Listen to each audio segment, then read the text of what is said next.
Hey guys, tonight we're diving into one of the greatest architectural mysteries in human history. How did the ancient Egyptians actually build the pyramids? These colossal monuments have stood the test of time for over 4,000 years, defying the desert winds, the centuries of erosion, and the limits of human imagination. Before you get too comfortable, take a moment to like and subscribe, but only if you enjoy the kind of content that merges myth and mystery. And hey, let us know from where you're watching. What time is it for you right now? It's time now to dim the lights, settle in, and let's cover what we have for tonight together. When we talk about the pyramids of Egypt, particularly the Great Pyramid of Giza, we are talking about one of the most enduring and profound mysteries in human history. These towering structures have survived over 4,500 years of natural and human made challenges, from desert winds, sandstorms, and centuries of erosion to human interference and looting. Standing at an original height of around 146.6 meters, or about 481 feet, the Great Pyramid was the tallest man made structure in the world for over 3,900 years, an achievement that makes modern skyscrapers seem almost ordinary in comparison. Its sheer scale and precision provoke questions that still captivate archaeologists, engineers, and curious minds alike. How could a civilization without modern machinery construct such massive edifices? How were the enormous stones transported, lifted, and placed with such precision? What kind of labor force and organization were required? And perhaps most intriguingly, what motivated these people to dedicate decades of their lives to building structures that were not intended for everyday use, but rather as monumental tombs and spiritual symbols? At first glance, the pyramids seem almost superhuman in their construction.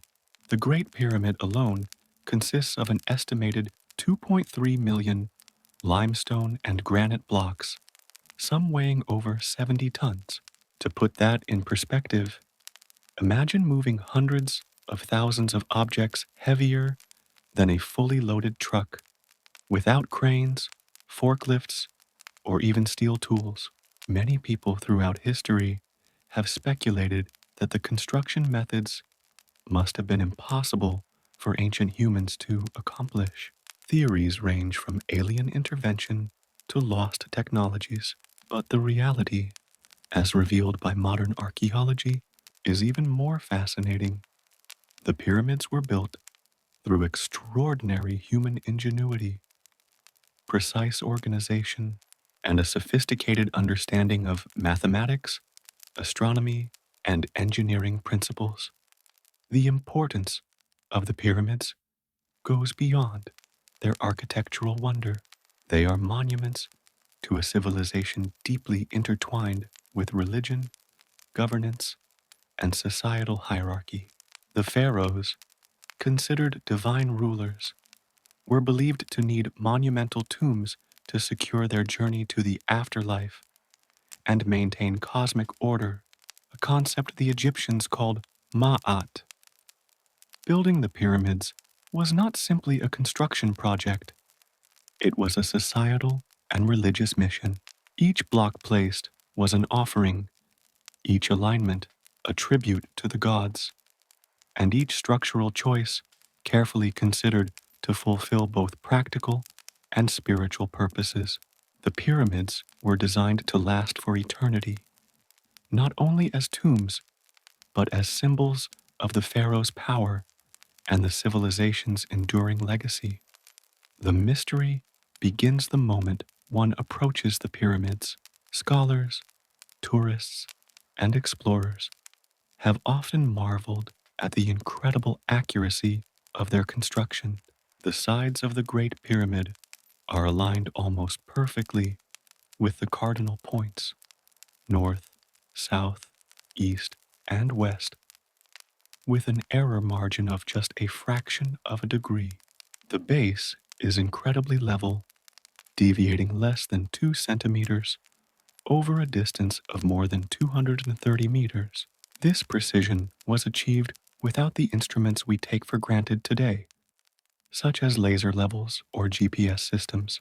It suggests a deep understanding of geometry, surveying, and astronomical observation, a level of knowledge that often surprises those who assume ancient civilizations were primitive.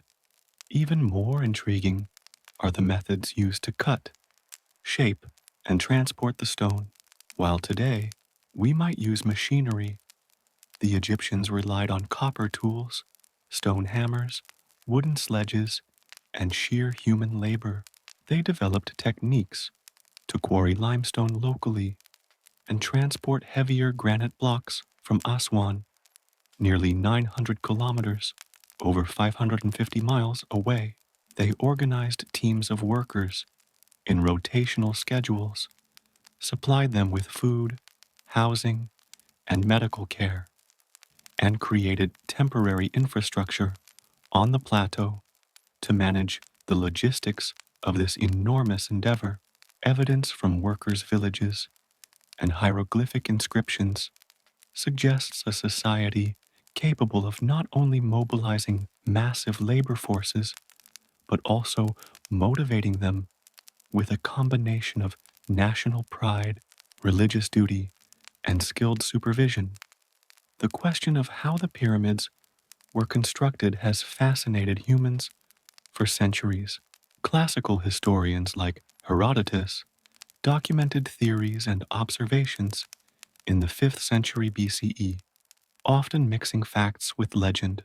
Over time, more advanced investigations emerged, including studies by engineers, architects, and archaeologists who attempted to reconstruct the techniques the Egyptians might have used.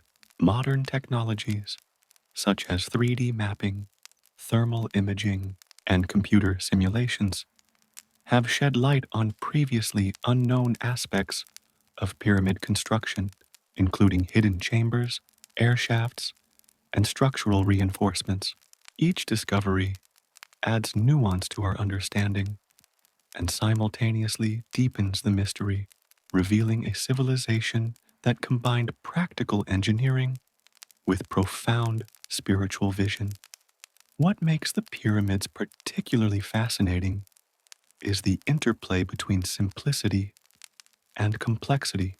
On one hand, the basic concept of a pyramid, a stable structure with a broad base narrowing to a point, is straightforward and grounded in architectural logic. On the other hand, the execution of such a monumental project required highly detailed planning, innovative problem solving, and sophisticated logistics. From quarrying and transporting the stones to ensuring precise alignment and durability, the Egyptians demonstrated a mastery of materials, science, physics, and collaborative organization that would rival modern construction projects. Furthermore, the pyramids served as more than just tombs. They functioned as statements of political power, religious authority, and cultural identity. The Great Pyramid, in particular, was designed to be visible from miles away, asserting the presence of the pharaoh and the civilization to both local populations and distant observers. It became a marker of prestige, ambition, and divine connection, a tangible representation of a society's ideals encoded in stone. The construction process itself reflected these values, emphasizing order, hierarchy, discipline, and devotion, qualities that permeated Egyptian culture and governance. Even after millennia, the pyramids remain a focal point for both scholarly research and public imaginations. They inspire curiosity across disciplines, from archaeology, engineering, and astronomy to anthropology and art history. Visitors to Giza often describe a sense of awe that transcends mere visual impact. Standing before the colossal blocks, one cannot help but reflect on the capabilities, knowledge, and determination of the humans who built them. They embody both a technical triumph and a cultural message, a combination that ensures their status as one of humanity's most remarkable achievements.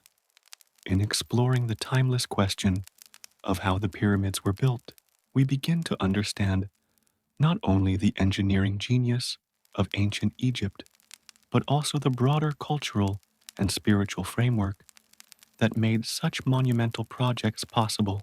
The pyramids challenge our assumptions about ancient civilizations, pushing us to appreciate the complexity, creativity, and organizational skill of a society that existed thousands of years before modern technology. They remind us that extraordinary human achievement does not always rely on advanced machinery, but on vision, ingenuity, and collective effort guided by purpose and belief.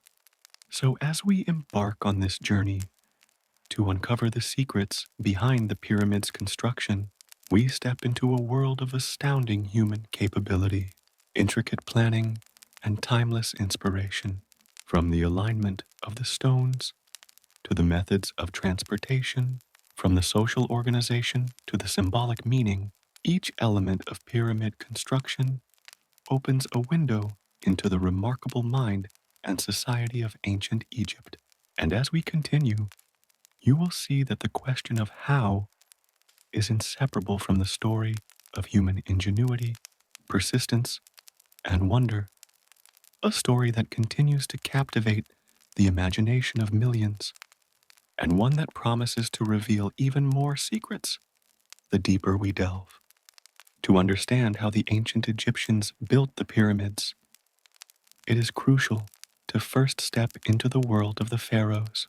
The Old Kingdom of Egypt, spanning roughly 2686 to 2181 BCE, was a period of political stability, economic prosperity, and remarkable cultural development. During this era, the pharaohs were not just political leaders, they were considered divine intermediaries between the gods and the people. Their rule was absolute, yet intertwined with religious and cosmic responsibilities. Every monumental project, including the construction of pyramids, was directly tied to this perception of the pharaoh as both a temporal ruler and a spiritual entity. The Old Kingdom was characterized by a centralized bureaucracy capable of mobilizing vast resources and labor. Egypt's fertile Nile Valley allowed for surplus food production, which in turn supported large workforces. Grain, fish, livestock, and beer sustained the laborers who built the pyramids. Beyond basic sustenance, workers were provided with housing, medical care, and social organization, which reflected the Egyptians' understanding that successful construction projects relied not only on manpower, but on the well-being and morale of their labor force. Pharaoh Khufu, known to the Greeks as Cheops, is perhaps the most famous figure associated with pyramid construction. His reign, approximately 2589 2566 BCE, was marked by ambitious building projects and a consolidation of political and religious authority. The Great Pyramid at Giza, his most enduring legacy, was conceived as a tomb and a symbol of divine kingship. The pyramid was designed to facilitate the pharaoh's journey to the afterlife, ensuring his immortality and continued cosmic influence. In the Egyptian worldview, death was not an end, but a transition, and the pharaoh's eternal presence required a monumental physical structure to serve as a conduit to the divine. The age of the pharaohs was also an age of technological experimentation, and incremental innovation. Early pyramids, such as the Step Pyramid of Djoser at Saqqara, demonstrated the Egyptians' evolving understanding of architecture and engineering. Designed by the architect Imhotep, the Step Pyramid marked a dramatic departure from earlier mastaba tombs. Its multi-tiered structure showcased both aesthetic ambition and practical ingenuity, providing a foundation for later pyramids. By the time of Khufu, centuries of accumulated knowledge, trial and error, and observation of materials and geometry had culminated in the construction of the Great Pyramid, a project that required unprecedented coordination and expertise. One of the most fascinating aspects of this period is the integration of religion, governance, and construction. The pharaoh was not merely commissioning a building, he was orchestrating a divine ritual in stone. The pyramid itself was considered a sacred object. Its alignment with celestial bodies, its precise geometry, and its monumental scale all served religious functions. The Great Pyramid, for example, was carefully aligned with the cardinal points, demonstrating the Egyptians' profound understanding of astronomy. This alignment was not merely symbolic, it reflected their belief that the pharaoh's soul would ascend along cosmic paths, joining the gods in the heavens. The socio-political structure of the Old Kingdom facilitated the mobilization of the workforce required for pyramid construction.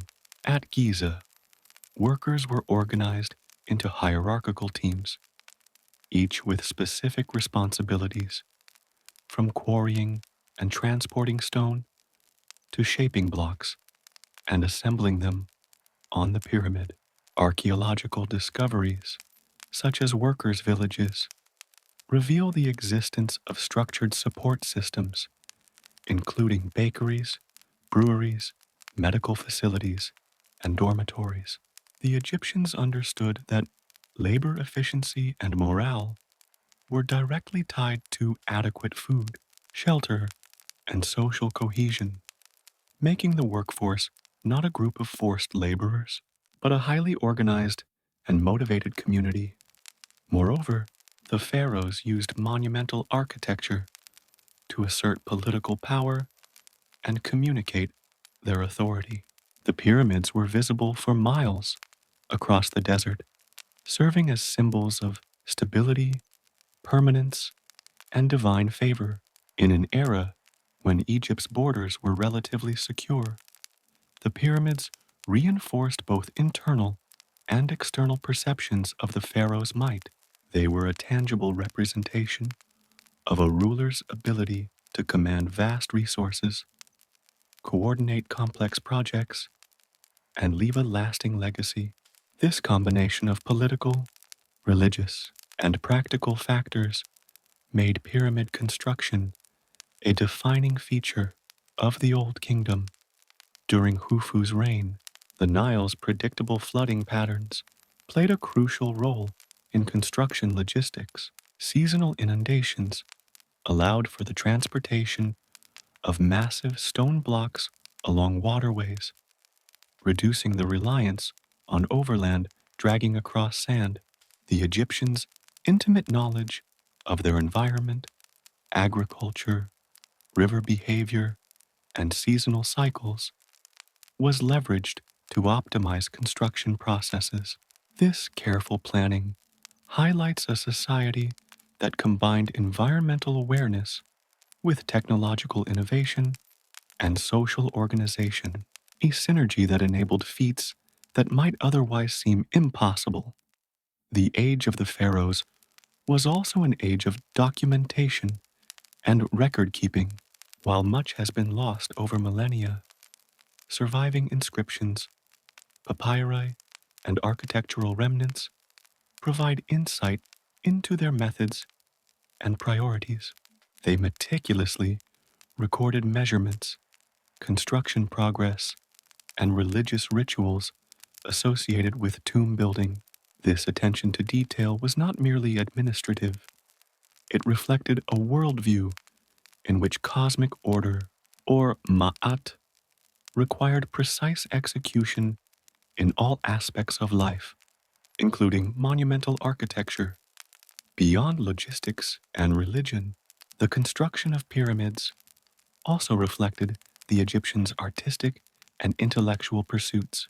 The geometric precision, the smooth surfaces, and the careful alignment of blocks all demonstrate a sophisticated understanding of mathematics and aesthetics.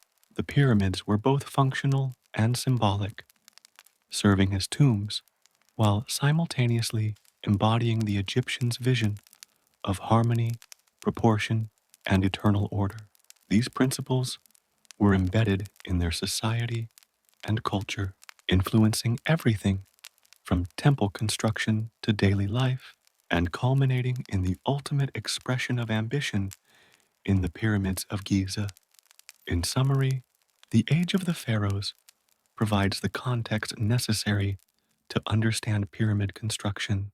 It was a period of political stability, religious devotion, and technological advancement. Pharaohs like Khufu were both rulers and spiritual intermediaries, capable of mobilizing thousands of workers, managing vast resources, and commissioning projects that would endure for millennia. The pyramids were more than buildings. They were symbols of divine authority, cultural cohesion, and human ingenuity. They reflected a civilization capable of combining faith, science, organization, and artistry in ways that continue to fascinate the modern world. Understanding the age of the pharaohs allows us to appreciate the scale of what was achieved at Giza. It shows that the pyramids were not the work of mythical beings or extraterrestrial visitors, but of highly organized, knowledgeable, and motivated humans.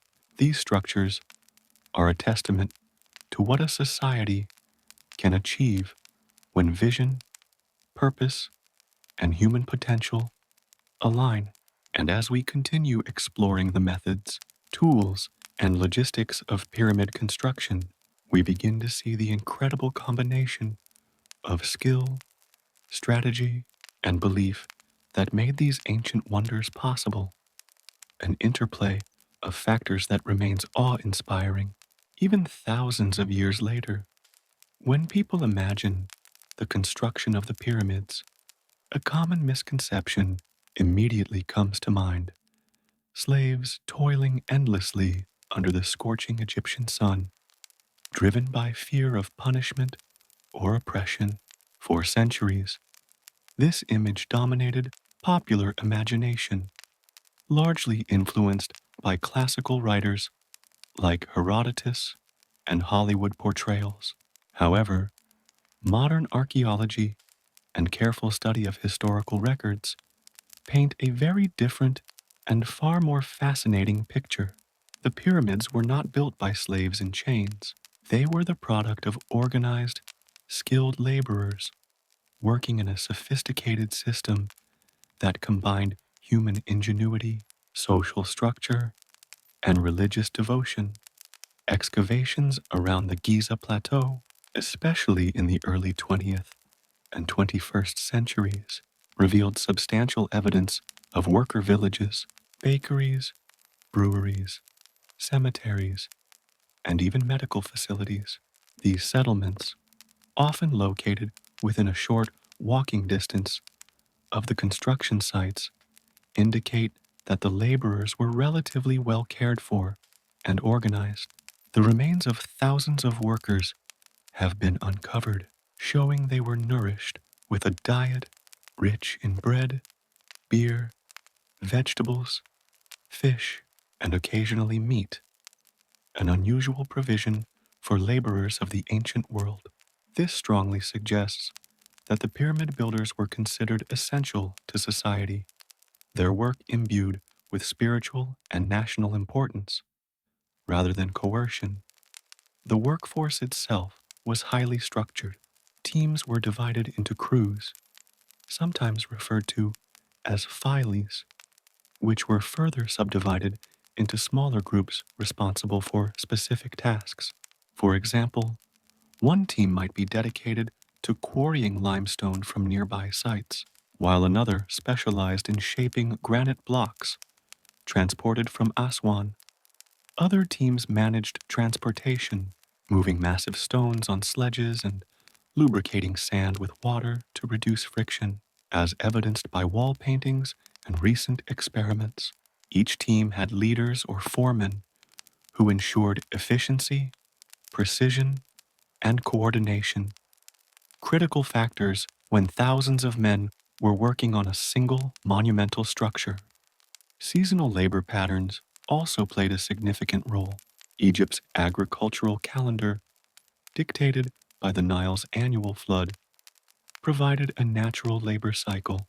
During the inundation, fields were submerged, and farming activity temporarily ceased. This period offered an opportunity for agricultural workers to participate in pyramid construction, providing a rotating workforce that could contribute their labor without compromising food production. In essence, pyramid building became a civic and religious duty intertwined with the rhythm of nature, blending the practicalities of society with the spiritual significance of the task. Evidence from workers' cemeteries offers even deeper insights into their lives. The graves show that many laborers suffered injuries consistent with heavy manual labor, including broken bones and a joint damage. Remarkably, signs of healing indicate that they received care and medical attention, again countering the notion of enslaved, mistreated workers. The workers' graves were relatively well constructed, some with personal artifacts, reflecting a respect for their contribution and a recognition of their importance to society. These men and women were not anonymous laborers. They were skilled artisans, craftspeople, and dedicated participants in a project that transcended ordinary work. The pyramid workforce also demonstrates the Egyptians' ability to manage human capital on an extraordinary scale. Estimates suggest that tens of thousands of workers were involved in building the Great Pyramid of Khufu alone, although the exact number remains debated among scholars.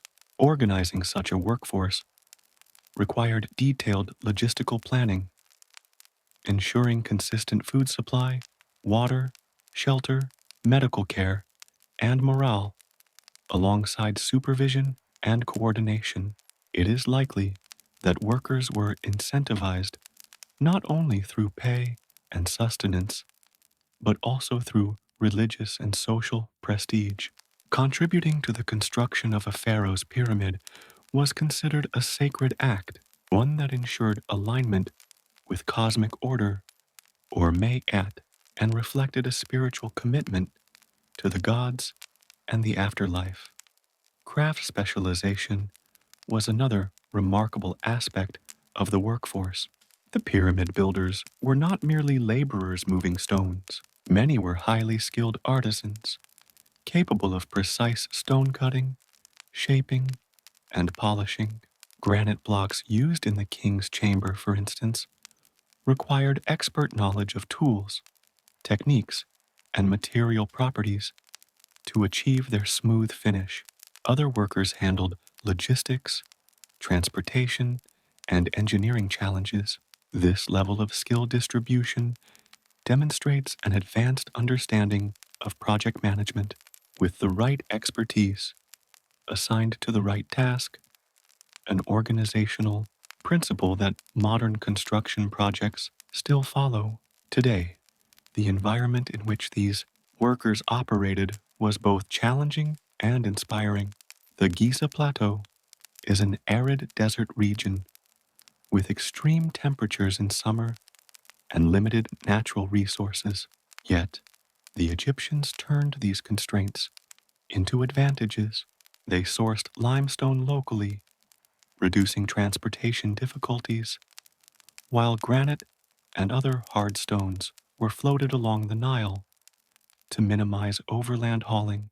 The presence of bakeries and breweries near the construction site illustrates their ingenious logistical solutions. Workers could eat and drink without losing time to long commutes, and the supply of bread and beer kept morale high during strenuous workdays. Every aspect of the workers' daily lives was carefully planned to optimize efficiency and maintain health, reflecting a deep understanding of labor management. Cultural and religious factors also contributed to worker motivation. Constructing a pyramid was seen as a sacred duty, a form of devotion to the pharaoh and the gods.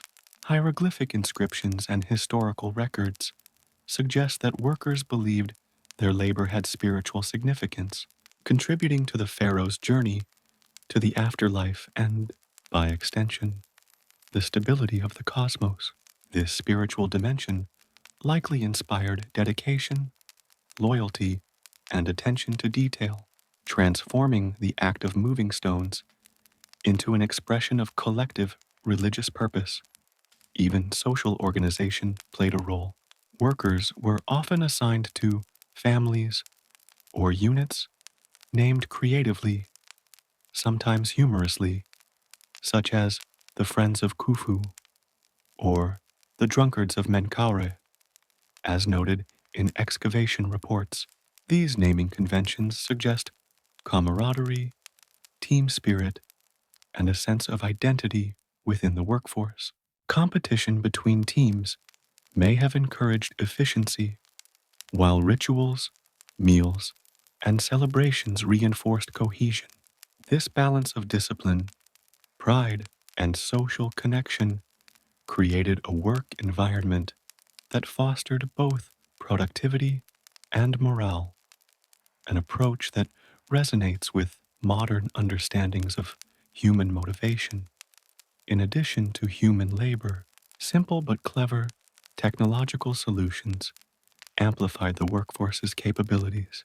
Sledges, ramps, rollers, and lubricated sand allowed teams to move massive stones with relative efficiency. The strategic use of the Nile for transporting heavy blocks from distant quarries was another form of ingenious engineering. The combination of skilled labor, logistical planning, seasonal timing, and technological insight demonstrates that the pyramid builders' achievements were not accidental, but the result of deliberate, methodical planning over decades. Finally, the legacy of the workforce extends beyond their labor. Their villages, tools, and skeletal remains provide a window into daily life in ancient Egypt, revealing a society that valued organization, skill, and community. They challenge long held misconceptions about slave labor and underscore the extraordinary human effort, coordination, and dedication that went into creating monuments that continue to awe and inspire people today. The workforce of the pyramids exemplifies human potential at its peak, organized, motivated, skilled, and deeply connected to cultural and religious purpose. Understanding the people behind the stones brings the pyramids to life, not as inert structures, but as the product of thousands of human minds and bodies working in harmony.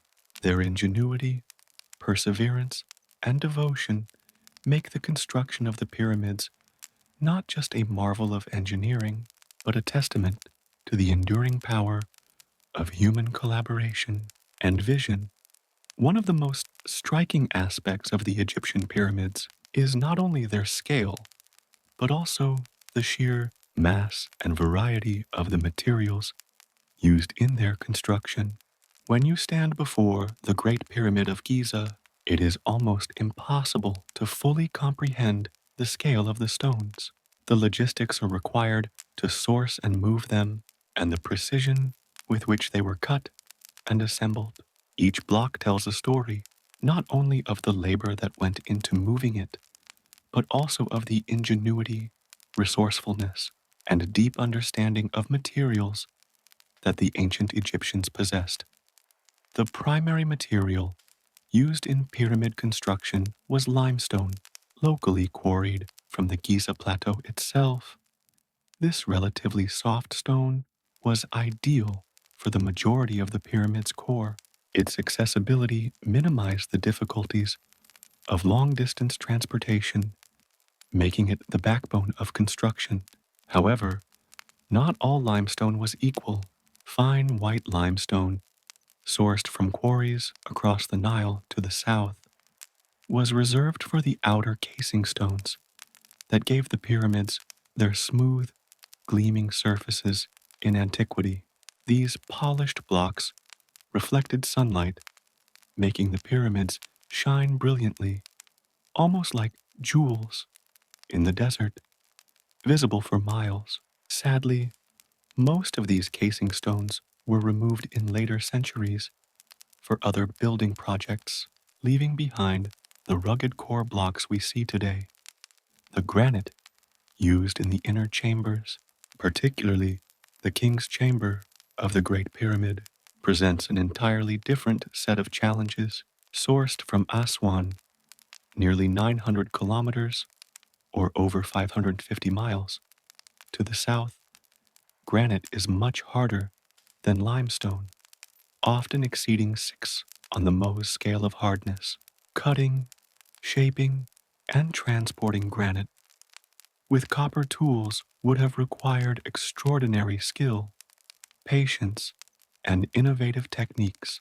Archaeologists have found evidence suggesting that workers employed pounding stones made of dolerite, a very hard rock, to fracture and shape the granite blocks. This process would have been painstakingly slow, yet the results are striking. The walls of the king's chamber are smooth, perfectly aligned, and tightly fitted, demonstrating an unprecedented level of craftsmanship for its time. In addition to limestone and granite, other materials were strategically incorporated to fulfill structural and symbolic functions. Basalt was sometimes used for flooring or pavement within pyramid complexes, while alabaster served decorative and ritual purposes. Mud brick and timber were also essential in auxiliary structures, ramps, and scaffolding.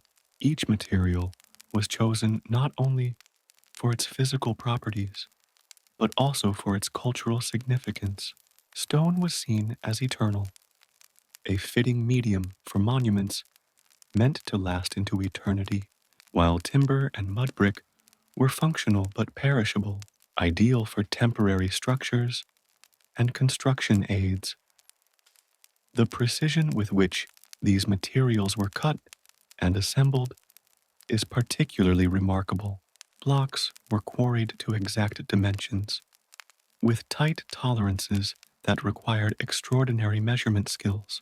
In many areas, the stones fit so perfectly together that it is impossible to insert a razor blade between them. This precision ensured structural stability, particularly in the inner chambers, which had to bear the weight of millions of tons of stone above them.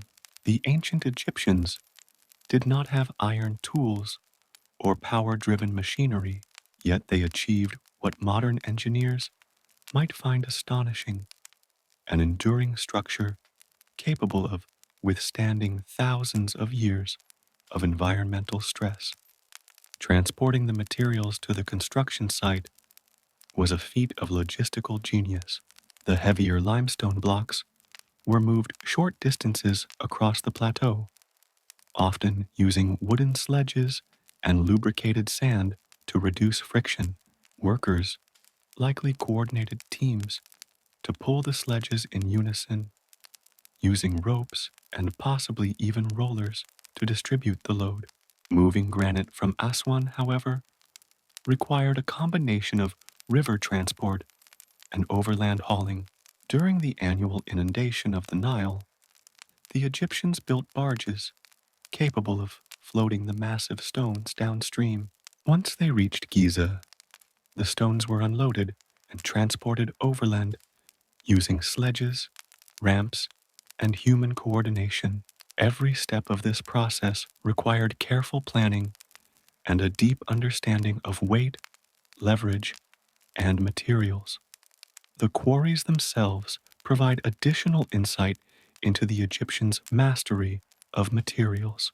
Archaeological studies of Giza's quarries reveal that workers used a combination of chisels, dolerite pounders, and wedges to extract stone blocks with remarkable efficiency. The quarrying process was methodical. Workers first outlined the dimensions of the desired block, then carefully loosened it from the bedrock. Channels were dug to facilitate lifting, sliding, or rolling the block to wading sledges. Evidence suggests that workers even used water to soften cracks in the rock, reducing the risk of breakage. The scale and organization of these quarries highlight the Egyptians' sophisticated approach to material management, ensuring a steady supply of stone to meet the pyramid's massive demands. Another fascinating aspect is the symbolic and spiritual significance of the materials themselves. Stone was associated with permanence, eternity, and divine power. Using limestone, granite, and other durable materials for the pharaoh's tomb was not merely a practical decision, it was a statement of cosmic order. The Great Pyramid was meant to last forever, a vessel for the pharaoh's journey into the afterlife and a monument to Egypt's civilization. Even the choice of specific quarries had meaning. Some sources of limestone and granite were considered sacred, connecting the material itself to the spiritual landscape and imbuing the pyramid with additional layers of symbolic power. The combination of materials, engineering knowledge, and aesthetic sensibility also extended to the pyramid's outer casing and internal chambers. The fine limestone casing not only reflected sunlight, creating a dazzling visual effect, but also protected the softer core stones from erosion. Inside, granite beams and blocks provided structural reinforcement, allowing the chambers to withstand immense weight without collapsing. Every choice, from stone type to placement, was deliberate, reflecting a careful balance between practical engineering and spiritual purpose. Furthermore, the durability of these materials has allowed the pyramids to survive millennia despite natural erosion, earthquakes, and human interference. The core structures remain largely intact. Modern engineers and geologists study these materials and their assembly to understand why such massive constructions could endure without mortar or modern binding agents. The Egyptians' ability to select and manipulate materials for longevity is a testament to their advanced understanding of geology, physics, and architecture. In conclusion, the materials of the pyramids are as awe-inspiring as the structures themselves. From locally quarried limestone to the distant granite of Aswan, each element was chosen, shaped, and placed with extraordinary precision. The ancient Egyptians combined technical skill, logistical planning, spiritual understanding, and aesthetic sensibility to create monuments that were not only structurally sound, but also culturally and religiously profound. These stones, some weighing tens of tons, became more than just construction material. They became the very embodiment of a civilization's vision, ambition, and understanding of the world. The materials themselves tell a story of human ingenuity, resilience, and devotion that continues to fascinate modern audiences, reminding us that the legacy of the pyramids is as much about the knowledge embedded in stone as it is about the towering forms themselves. When we consider the construction of the Egyptian pyramids, one of the first questions that comes to mind is, how did the ancient Egyptians manage to cut, shape, and assemble millions of massive stone blocks with no iron tools, no machinery, and no modern technology? The answer lies in their ingenious use of the materials and tools available to them, most notably stone and copper, combined with extraordinary knowledge, skill, and methodical techniques that allowed them to achieve feats that continue to amaze scholars today. Copper was the primary metal available to the Egyptians during the Old Kingdom, long before the widespread use of bronze or iron. While copper is relatively soft compared to modern steel, it could still be fashioned into chisels, saws, drills, and other cutting instruments. These tools were used to carve limestone, shape softer sandstone, and assist in precise cutting for the pyramid's outer casing stones. To work granite, which is significantly harder than copper, the Egyptians relied on hammering and abrasion techniques rather than direct cutting. This required a combination of patience, precision, and innovative methods, as direct copper chiseling would have been ineffective against such a hard stone. One of the most fascinating tools the Egyptians employed was the dolerite hammer. Dolerite is an extremely hard, dense igneous rock, far harder than limestone or even granite. Workers used dolerite pounding stones to chip away at bedrock and rough granite blocks, gradually shaping them to the required dimensions. The technique involved repeatedly striking the stone surface to create fractures, which were then exploited to separate blocks from the quarry or to refine their shape. Archaeologists have discovered dolerite fragments near pyramid quarries, indicating extensive use of these tools in large-scale stone working. The use of a harder stone to shape softer or even hard stones is a remarkable example of the Egyptians' ingenuity and understanding of material properties. Another critical tool in pyramid construction was the wooden sledge. Once a stone block was cut, it had to be transported from the quarry to the pyramid construction site. Workers would place the block on a wooden sled and pull it over the desert sands. Experiments conducted by modern engineers using replicas of ancient Egyptian sledges have demonstrated that pouring water on the sand in front of the sled dramatically reduces friction, making it easier to move even extremely heavy stones. Wall paintings and tombs depict precisely this technique, showing workers pouring water on sand while pulling large statues or blocks.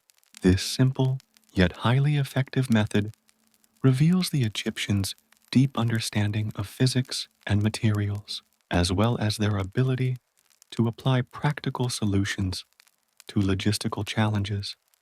In addition to chisels, hammers, and sledges, the Egyptians used a variety of other tools for precise work.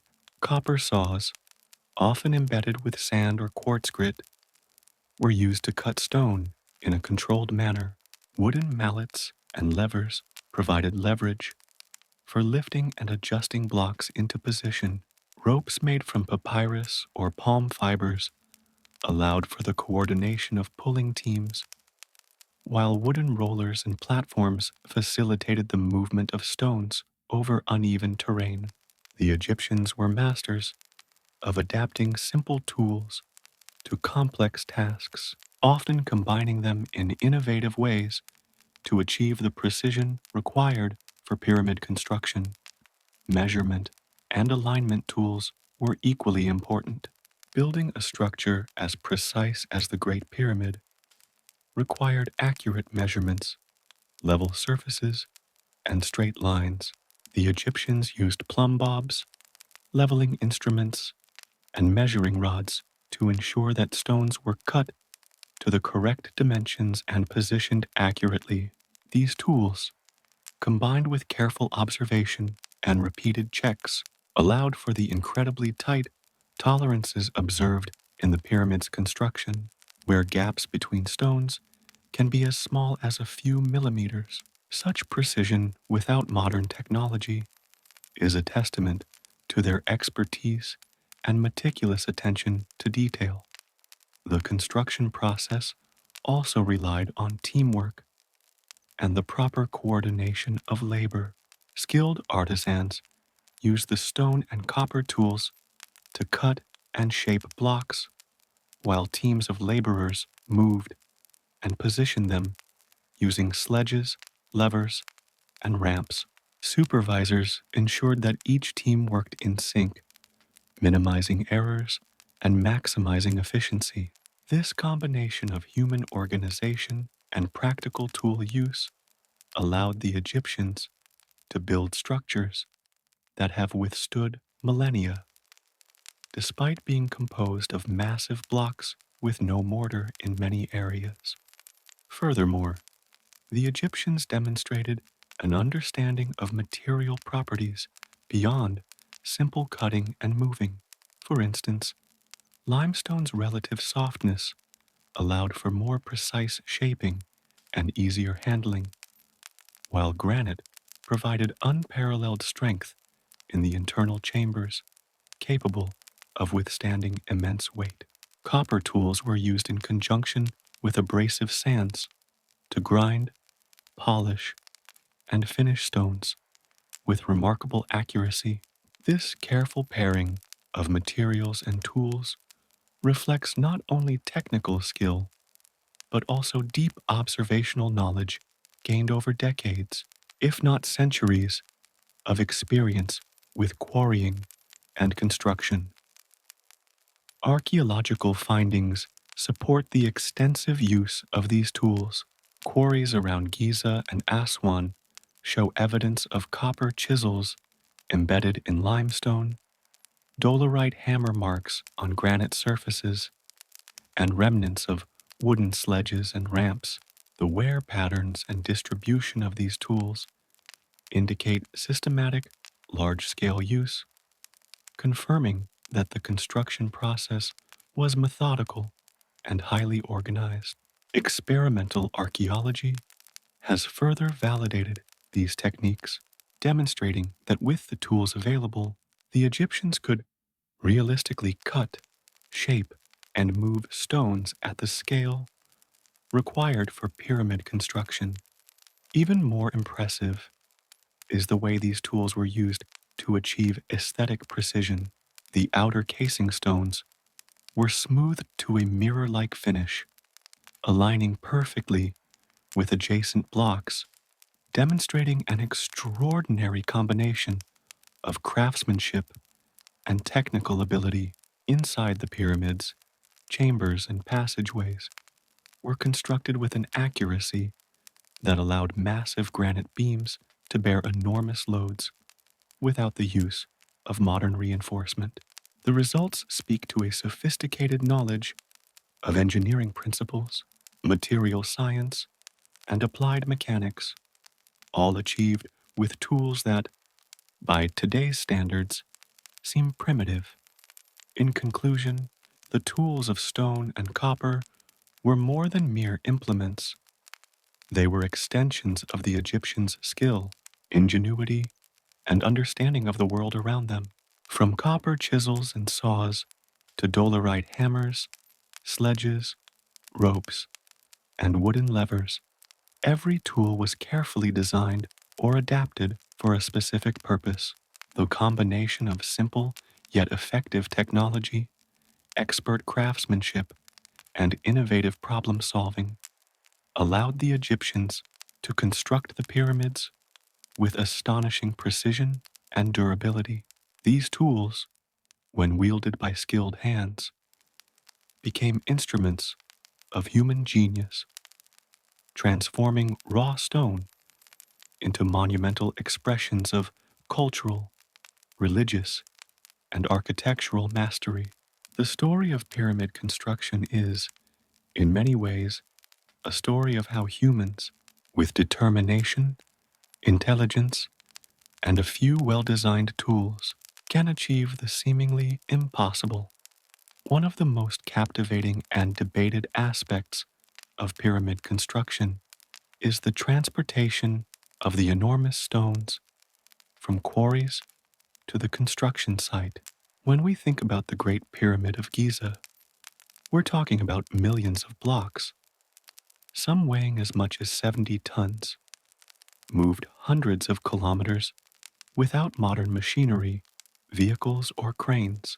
How the ancient Egyptians achieved this feat remains one of the most studied and fascinating mysteries of their civilization, blending ingenuity, human labor, environmental knowledge, and clever use of simple tools.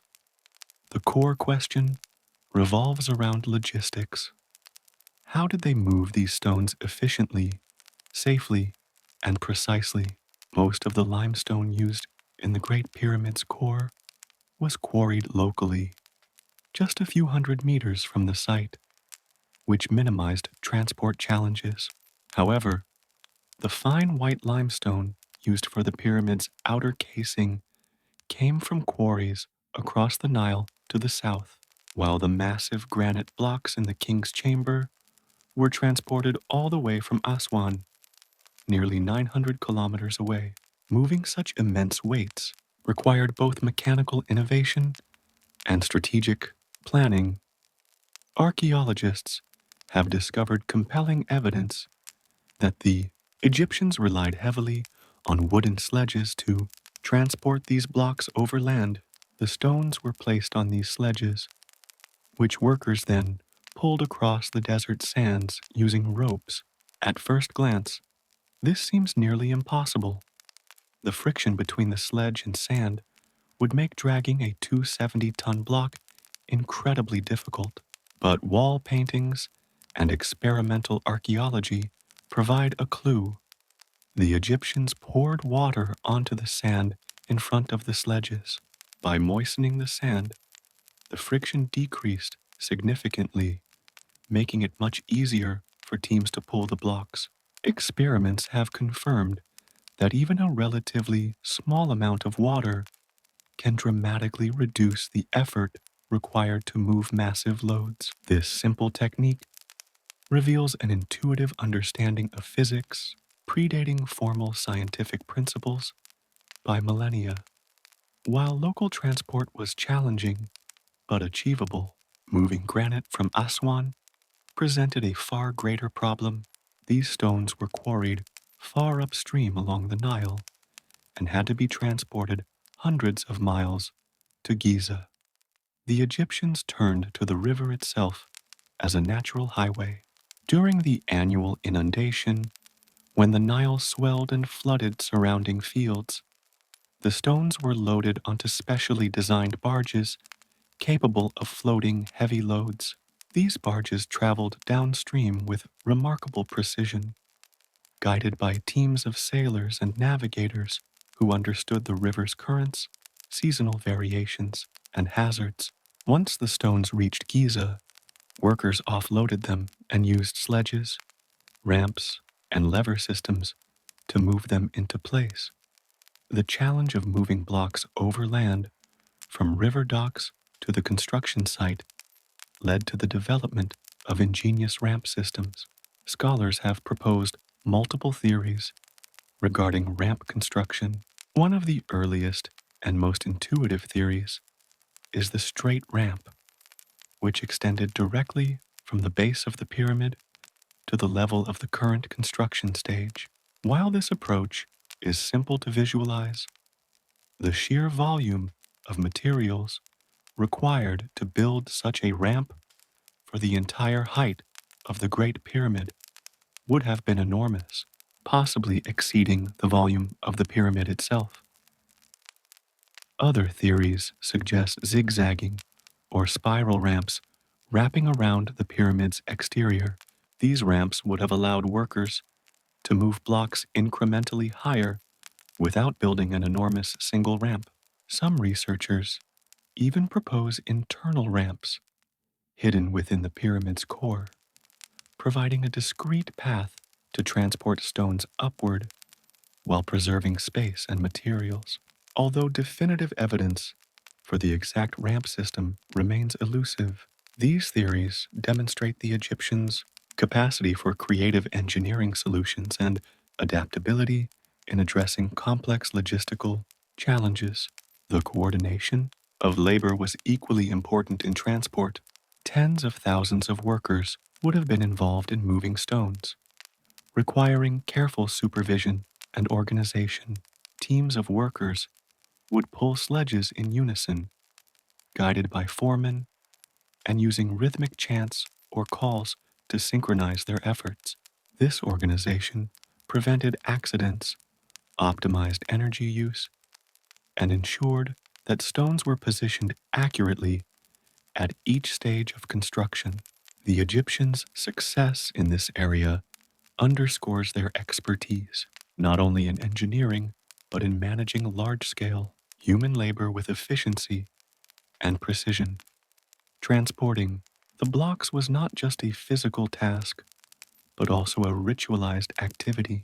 Evidence suggests that pyramid construction had a spiritual dimension where the act of moving stones was considered a sacred duty. Workers may have viewed themselves as participants in a cosmic process, helping to establish a pharaoh's journey to the afterlife and maintaining the stability of the cosmos. This religious and cultural motivation likely enhanced dedication and teamwork, turning a grueling logistical challenge into a purposeful, collective endeavor. The terrain of the Giza Plateau itself added additional challenges. Sand, rocks, and uneven ground required careful planning to prevent stones from becoming stuck or damaged. The Egyptians' solution likely combined ramps, sledges, and temporary platforms to smooth the path and distribute weight effectively. Evidence from excavation sites shows traces of sand and stone paths, post holes for levers, and marks consistent with large-scale transportation methods. These details illustrate a society capable of sophisticated project management and creative problem-solving in challenging environments. Modern experiments have attempted to replicate these ancient transport methods.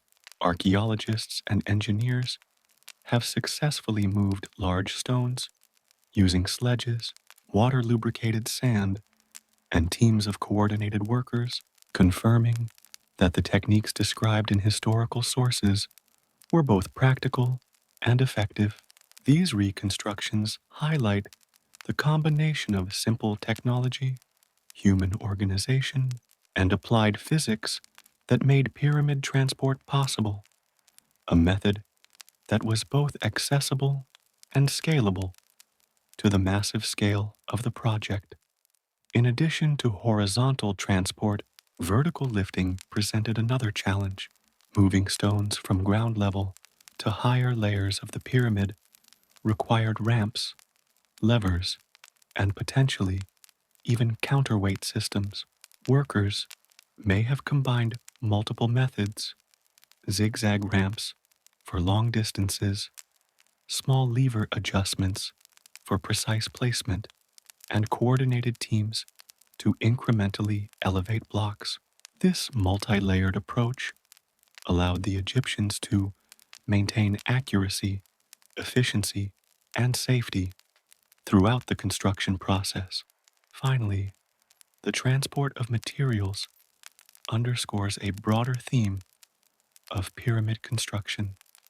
The Egyptians' ability to harmonize human labor, environmental knowledge, and technical innovation From water-lubricated sand to barges on the Nile, from sledges and ramps to careful team coordination, each element of transportation reflects an intricate understanding of physics, logistics, and project management. The process was both practical and visionary, ensuring that every block reached its destination with remarkable precision. In conclusion, the transport mysteries of the pyramids highlight a combination of ingenuity, experimentation, and meticulous planning. Moving millions of massive stones over land and water and elevating them with precision was no small feat. The Egyptians relied on simple tools, clever techniques, and highly organized labor to accomplish what might seem impossible to the modern mind. These achievements are a testament to human resourcefulness, creativity, and the power of collective effort, forming one of the most compelling and enduring aspects of pyramid construction. The Nile River, often referred to as the lifeblood of ancient Egypt, was not just a source of water and sustenance, it was an essential highway, logistical network, and enabler of monumental construction. When we examine how the ancient Egyptians built the pyramids, it becomes clear that the Nile played a critical role in the transportation, planning, and sustainability of these massive projects. Without the river, the movement of materials and organization of labor on the scale required for pyramid construction would have been nearly impossible. The Nile's annual flooding created fertile soil along its banks, making Egypt one of the few places in the ancient world capable of sustaining large populations with surplus food. This abundance allowed the civilization to support a substantial workforce, not only farmers, but specialized artisans, quarrymen, engineers, and laborers necessary for building the pyramids. Seasonal flooding also provided a natural cycle of labor. When the fields were submerged and agricultural work was temporarily halted, workers could contribute to construction projects. This clever utilization of environmental patterns reflects the Egyptians' ability to harmonize human activity with the rhythms of nature. Beyond providing food, the Nile served as a vital transportation artery. Many of the stones used in the Great Pyramid, especially the heavier granite blocks from Aswan, located nearly 900 kilometers south, could not have been transported efficiently over land. Instead, the Egyptians relied on the Nile as a navigable waterway. During the inundation season, when water levels were at their peak, massive stones were loaded onto specially designed barges capable of carrying enormous weight. These vessels had to be carefully constructed to balance the load and avoid capsizing, demonstrating advanced understanding of buoyancy, weight distribution, and shipbuilding techniques. River transport was not simple, however. Navigating the Nile required knowledge of currents, seasonal variations, and potential hazards such as sandbanks and shallow sections. Teams of sailors guided the barges with coordinated oars, poles, and rudimentary steering systems, often relying on both observation and accumulated experience to maintain safe passage. The journey from Aswan to Giza would have taken weeks, demanding careful planning, precise timing, and reliable coordination between quarries, river crews, and the construction site. The Nile, in this way, acted as a dynamic and interactive component of the pyramid construction process, linking distant resources with the plateau where the pyramids rose. The Nile's role extended beyond transport. It also provided essential resources for the construction process itself. Water was critical for softening sand in front of sledges, facilitating the movement of heavy stones. It may also have been used in certain techniques for cutting stone, reducing dust, and shaping blocks more efficiently. Archaeologists suggest that the Egyptians understood how to manipulate water to reduce friction and create more manageable working conditions, turning an environmental challenge into a practical solution. The interplay between natural resources and human ingenuity is evident in every aspect of construction, highlighting the Egyptians' remarkable ability to leverage their environment. Moreover, the river supported the infrastructure necessary for sustaining workers. Workers' villages, located near the construction site, relied on water from the Nile for drinking, cooking, and sanitation. Bakeries, breweries, and food distribution centers depended on a consistent supply of water, ensuring that the labor force remained healthy and productive. The integration of water logistics with food, shelter, and labor demonstrates a sophisticated understanding of project management and resource allocation, an understanding that was critical for the long-term success of such large-scale projects. The Nile also influenced the organization of quarries and material extraction sites. Limestone, primarily quarried locally near Giza, required minimal transport. However, granite from Aswan was strategically extracted and loaded onto the river using quarries designed to facilitate both cutting and river logistics.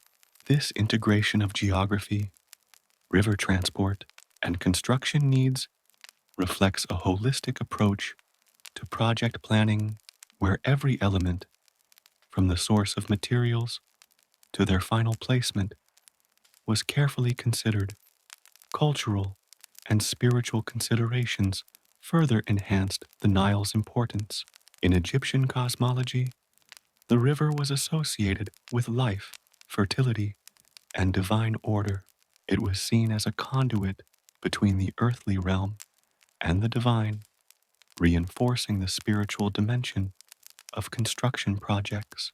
Workers transporting stones along the Nile were not merely moving physical materials, they were participating in a sacred activity, a journey in which every step contributed to the cosmic balance and the Pharaoh's transition to eternity. This connection between practical logistics and religious belief infused labor with purpose, encouraging dedication and collective effort. Interestingly, the Nile's seasonal patterns dictated construction schedules. Quarrying, transport, and assembly had to be coordinated with the rise and fall of the river. The inundation season provided the best conditions for moving heavy materials by barge, while the dry season required careful planning for overland transport. This rhythm imposed a temporal structure on the workforce, ensuring that projects progressed in alignment with environmental cycles. The Egyptians' ability to adapt their techniques to natural conditions reflects not only engineering prowess, but also a deep observational knowledge of their surroundings. The river's influence extended beyond logistics to long-term sustainability. The fertile lands along the Nile supported the growth of crops for workers, allowing the construction of food storage systems and planning for extended labor campaigns. By integrating agricultural surplus with construction needs, the Egyptians maintained a stable workforce over decades, ensuring that even monumental projects like the Great Pyramid could be completed without catastrophic shortages or interruptions. Finally, the Nile's symbolic and practical significance underscores a broader theme in pyramid construction. the inseparability of environment, technology, and culture. The river was more than a geographical feature. It was a lifeline that shaped settlement patterns, labor organization, resource management, and spiritual beliefs. Its waters connected distant quarries to construction sites, supported workers' villages, facilitated transportation, and reinforced religious ideals. Understanding the role of the Nile is essential to appreciating how the Egyptians achieved such extraordinary feats of engineering. Without this dynamic river, the pyramids might have remained theoretical designs, impossible to realize on the scale that still captivates the world today. In conclusion, the Nile River was not just a backdrop to the pyramids, it was an active participant in their creation. It provided sustenance, transportation, logistical solutions, and spiritual significance. It allowed the Egyptians to move massive stones across vast distances, coordinate labor in harmony with environmental cycles, and sustain a workforce capable of monumental achievements. The River of Life truly lived up to its name, enabling the construction of the structures that would stand for millennia, reflecting the intricate balance between human ingenuity and the natural world. The Nile reminds us that extraordinary human achievement often relies not just on skill and vision, but also on understanding, respecting, and leveraging the forces of nature.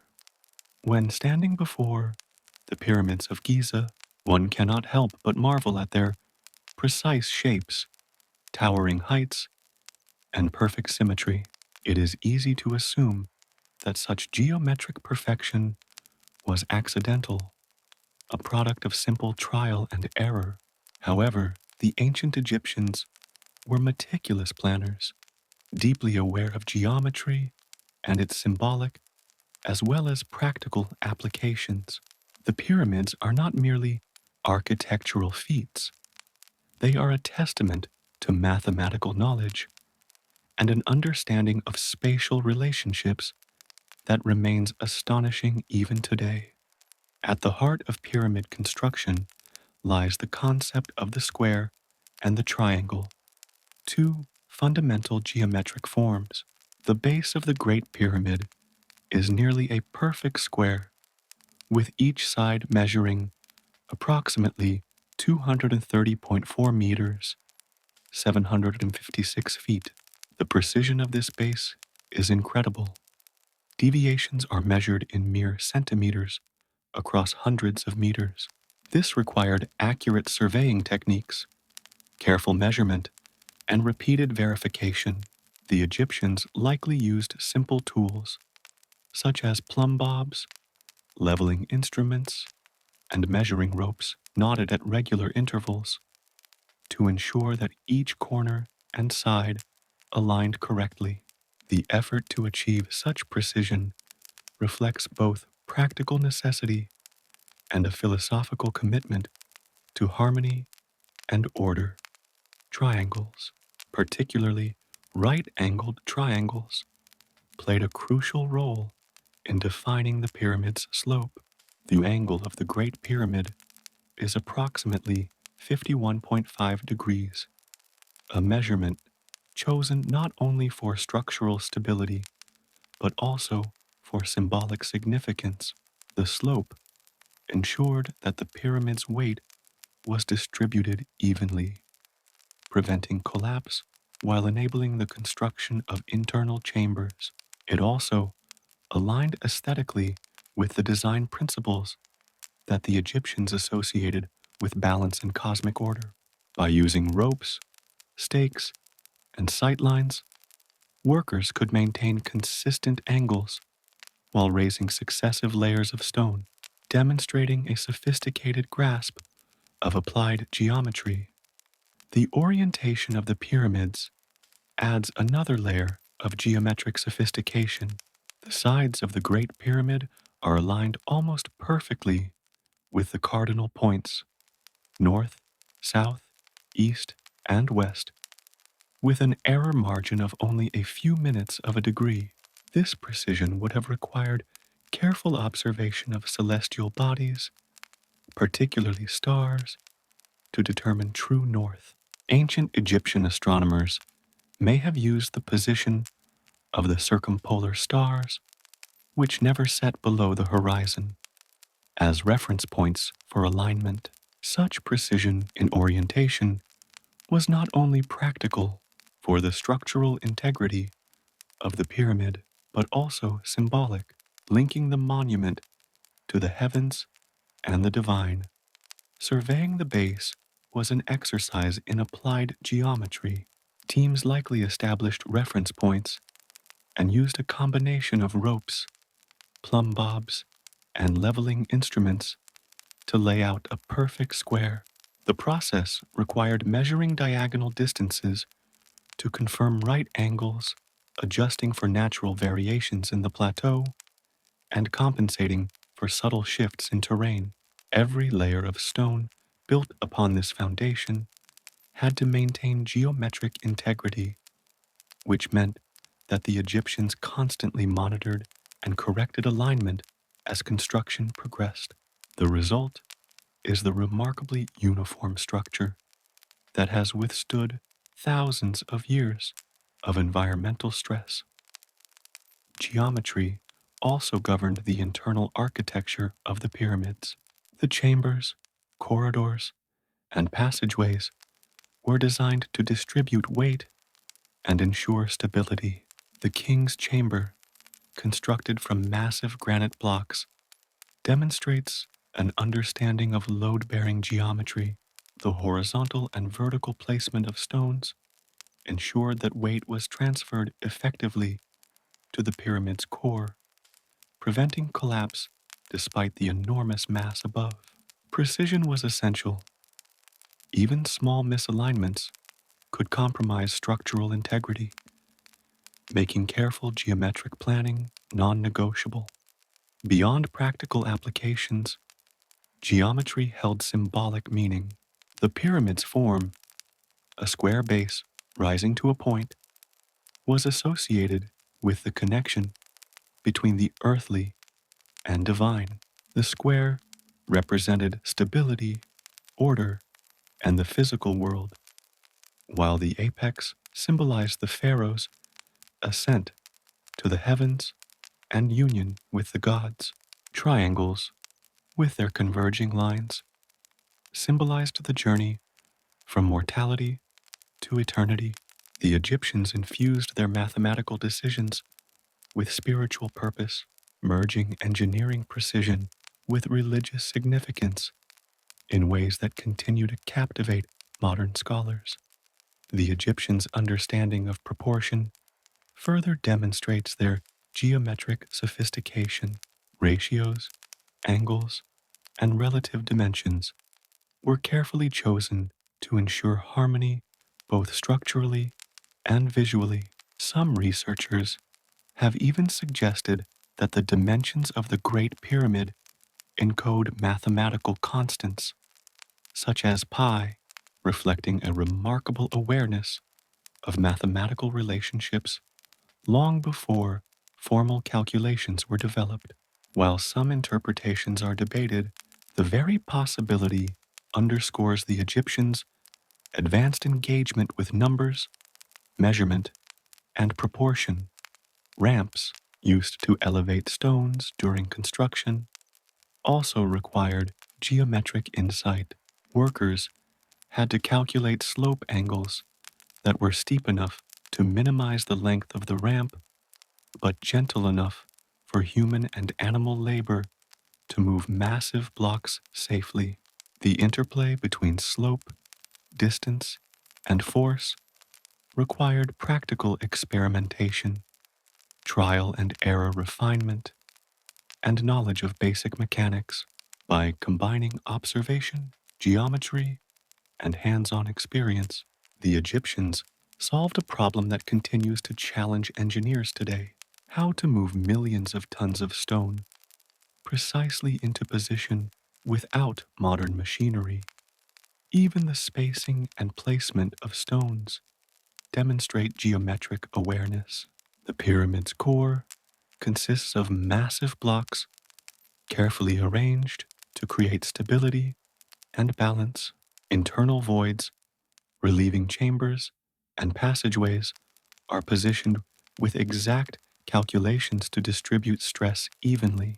These decisions required not only structural knowledge, but also spatial reasoning, ensuring that the pyramid could withstand thousands of years of earthquakes, settlement, and erosion. Modern experiments and computer simulations have confirmed the practicality of the Egyptians' geometric methods. Using simple tools like ropes, stakes, plumb bobs, and sightlines, teams can recreate accurate pyramids at a smaller scale, proving that these techniques were both achievable and effective. The genius of the Egyptians lay not in using complex technology, but in their meticulous observation, careful planning, and ability to translate geometric principles into practical construction methods. In conclusion, the geometry of the pyramids is a testament to the Egyptians' mastery of mathematics, measurement, and spatial reasoning.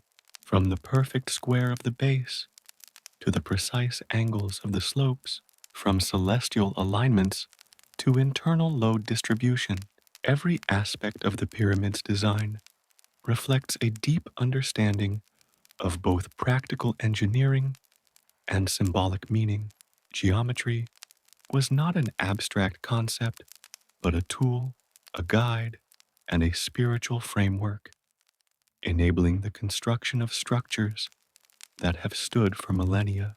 The pyramid's enduring perfection reminds us that mathematics, when combined with skill, planning, and purpose, can create monuments that defy time itself, embodying human ingenuity at its finest. When considering the construction of the Egyptian pyramids, one of the most intriguing questions is how the ancient Egyptians managed to lift and position massive stones with precision, sometimes tens of meters above ground level, without cranes, pulleys, or modern machinery. They relied on ingenious engineering solutions that combined ramps, levers, and a deep understanding of mechanics. This section explores the brilliant techniques that allowed a civilization more than 4,000 years ago to achieve feats still inspiring awe today. The first and most widely discussed tool in pyramid construction is the ramp. Ramps provided a practical method to move heavy blocks upward as the pyramid rose in height. Archaeologists and engineers have proposed several types of ramp systems, each with its own advantages and challenges. One theory suggests the use of a straight, linear ramp built in front of the pyramid. While simple to conceptualize, this method would have required enormous quantities of material to reach the top, potentially rivaling the volume of the pyramid itself. The Egyptians would have had to build, maintain, and continuously extend this ramp as construction progressed, a monumental task in its own right. An alternative theory involves zigzagging ramps along one face of the pyramid. These ramps reduced the slope, making it easier to pull heavy stones upward, and required less material than a straight ramp. Workers could drag blocks a shorter distance at a time, navigating the zigzag path to reach higher levels. This design also allowed the ramp to remain close to the pyramid's surface, simplifying logistics for delivering stones and positioning them precisely. Evidence supporting zigzag ramps includes wear patterns on the plateau and traces of compacted sand and stone, which suggest that workers repeatedly traveled along defined paths to haul materials.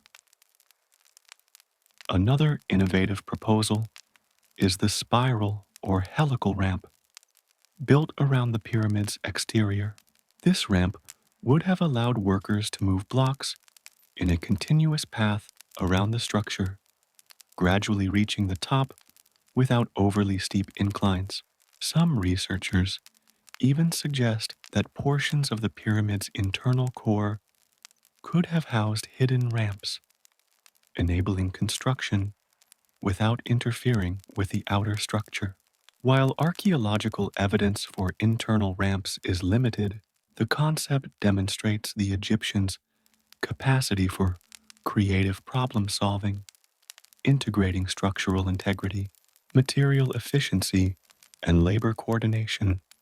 Ramps alone were not sufficient for moving the largest stones, especially granite blocks used in internal chambers. Levers played a crucial role in positioning these massive blocks with remarkable accuracy. Simple wooden levers, combined with fulcrums, allowed small teams of workers to lift or pivot stones incrementally. By carefully alternating lifting and sliding motions, workers could raise blocks higher or adjust their placement without the need for additional machinery. This technique relied on a deep understanding of leverage, force distribution, and incremental movement, a sophisticated application of physics long before formal scientific principles were codified. The synergy between ramps and levers exemplifies the Egyptians' holistic approach to engineering. Ramps provided the means to reach higher elevations, while levers allowed precise positioning once the stones arrived. Together, they enabled the construction of internal chambers, passageways, and complex structures with astonishing accuracy. The use of these simple yet effective tools highlights a fundamental principle of Egyptian engineering, achieving monumental results through careful planning, coordination, and an understanding of natural forces. Counterweights and rollers may have also been used to assist in lifting and moving particularly heavy stones. By applying weight strategically, workers could balance and guide massive blocks along inclined planes, reducing the required effort and minimizing the risk of accidents. Evidence from workers' villages and quarries suggests experimentation with various lifting techniques, demonstrating that the Egyptians were not only methodical but adaptive, continuously refining their methods for optimal efficiency. Logistical planning was crucial for the success of ramps and levers. Teams had to coordinate the transport of stones from quarries to the base of ramps, manage the flow of workers along the paths, and synchronize the lifting and placement of blocks. The Egyptians' ability to organize tens of thousands of laborers, maintain a steady supply of materials, and ensure the structural stability of ramps over months or years reflects extraordinary project management skills. These accomplishments are a testament not only to ingenuity, but also to disciplined organization and leadership. The materials used for ramps and levers also demonstrate clever resource management.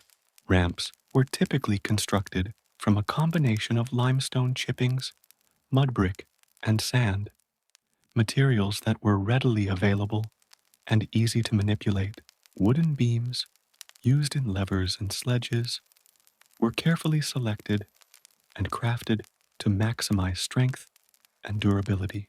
This strategic use of locally available resources allowed the Egyptians to construct massive temporary structures while preserving essential materials for the pyramid itself. Safety and efficiency were also considered. Moving massive stones over inclined ramps posed significant risks, yet the Egyptians' methods minimized accidents.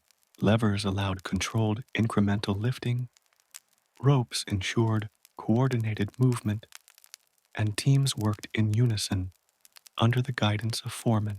Observations from modern experiments show that with proper organization, teams could safely maneuver blocks weighing several tons using these ancient techniques, confirming their practicality and effectiveness.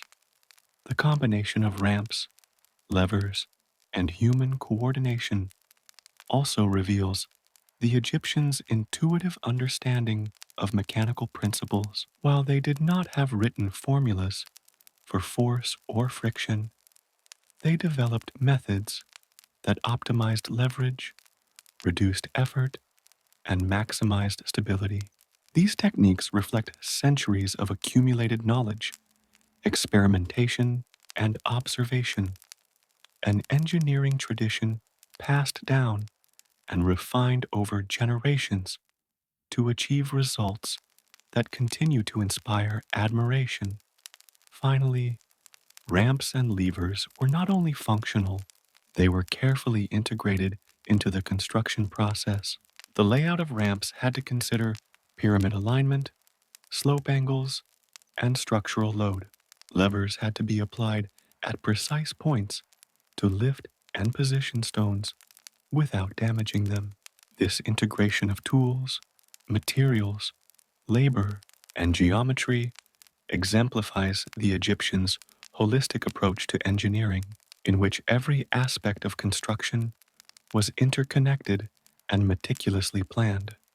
In conclusion, the Egyptians' use of ramps, levers, and ingenious engineering solutions reveals a civilization capable of extraordinary feats of construction using relatively simple tools. By combining ramps to transport stones, levers to position them, and meticulous coordination of labor, they built pyramids of unprecedented scale and precision. These methods reflect not only technical ingenuity, but also strategic planning, resource management, and a deep understanding of mechanics. The pyramids stand today as enduring proof of the Egyptians' ability to turn simple tools and human effort into monumental achievements, demonstrating that true engineering genius often lies in creativity, organization, and the effective application of fundamental principles. One of the most awe-inspiring aspects of the Egyptian pyramids is not just their massive scale, but the astonishing precision with which millions of stone blocks were placed. Each block, weighing from 2 tons to more than 70, fits seamlessly with its neighbors, with some joints so tight that even a piece of paper cannot pass between them. This level of accuracy, achieved without modern machinery, lasers, or computers, continues to challenge engineers, architects, and archaeologists, making the precision of placement one of the most remarkable features of pyramid construction. The precision begins with the foundation. Surveyors had to establish a perfectly level base on the uneven terrain of the Giza Plateau, using simple tools like plumb bobs, leveling instruments, and measuring ropes with knotted intervals. Workers carefully identified reference points and adjusted the ground to create an even platform. The slight slope of the natural terrain was compensated for by adding layers of compacted stone and sand. Achieving a level foundation was critical. Even minor deviations could magnify over the height of the pyramid, resulting in structural instability or misalignment of the upper layers. Once the foundation was set, the placement of each block required meticulous planning and execution. The Egyptians employed teams of skilled laborers and artisans, often organized into crews with specialized roles. Some workers focused on moving blocks along ramps, while others guided placement using wooden levers and ropes. Foremen supervised each operation, ensuring that stones were positioned correctly according to both geometric and structural requirements. The combination of careful measurement, skilled labor, and constant oversight allowed the pyramids to maintain consistent alignment and slope across their entire height. The fit between stones is another remarkable aspect of precision. The Egyptians achieved tight joints without the use of mortar in many areas. Core limestone blocks were roughly shaped, but the casing stones, the smooth outer layer, were cut with exceptional accuracy. Copper tools, combined with abrasive sand, allowed artisans to shape stones to exact dimensions. By carefully grinding and polishing each block, they achieved near perfect flat surfaces and edges. Experimental archaeology has shown that teams using these techniques can indeed replicate such precision, demonstrating that careful labor and skill, rather than advanced technology, were key to the Egyptians' success. Aligning blocks vertically and horizontally was equally challenging. Internal chambers and passageways required extraordinary accuracy to bear enormous loads without collapse. Granite blocks in the king's chamber had to be placed with precision to distribute weight effectively. Workers likely used wooden levers, wedges, and incremental adjustments to achieve the exact alignment needed for stability. The precision of these internal placements is astonishing. The king's chamber's walls are perfectly vertical and parallel, while the ceiling beams span tens of feet without any visible sagging, a testament to careful calculation and applied engineering knowledge. Another factor contributing to precise placement was the use of templates and reference points. Surveyors may have employed wooden frames or markings to guide the positioning of stones, ensuring that each layer maintained consistent slope and alignment. Diagonal measurements and repeated checks were likely used to confirm angles and distances, minimizing cumulative errors over the pyramid's immense height. This constant verification demonstrates a systematic approach to quality control, reflecting both foresight and practical understanding of construction mechanics. Ramps, discussed in previous sections, also played a crucial role in precision. Stones transported along ramps could be guided into place gradually, using levers and ropes to make fine adjustments. Incremental movement allowed workers to align each block accurately before final placement. This method reduced the risk of damage to the stones and ensured that each layer was uniform. By combining transportation techniques with precise positioning, the Egyptians effectively solved one of the most difficult problems in large-scale construction: moving massive stones with accuracy. The Egyptians' understanding of stress and load distribution further contributed to precise placement. They were aware that improperly placed stones could lead to structural failure, particularly in the inner chambers. By designing internal support structures, relieving chambers, and precisely aligning blocks, they distributed weight evenly and prevented catastrophic collapse. The careful placement of each stone was therefore not only an aesthetic choice, but a critical engineering decision. This integration of geometry, physics, and craftsmanship allowed the pyramids to endure for millennia. Even minor adjustments were managed with ingenuity. Workers could fine-tune placement by sliding stones over lubricated surfaces, tapping them into position with wooden mallets, or slightly chiseling edges to achieve perfect fit. The attention to detail extended to the orientation of individual blocks, especially in ceremonial or functional areas. where alignment with celestial bodies or internal corridors was essential.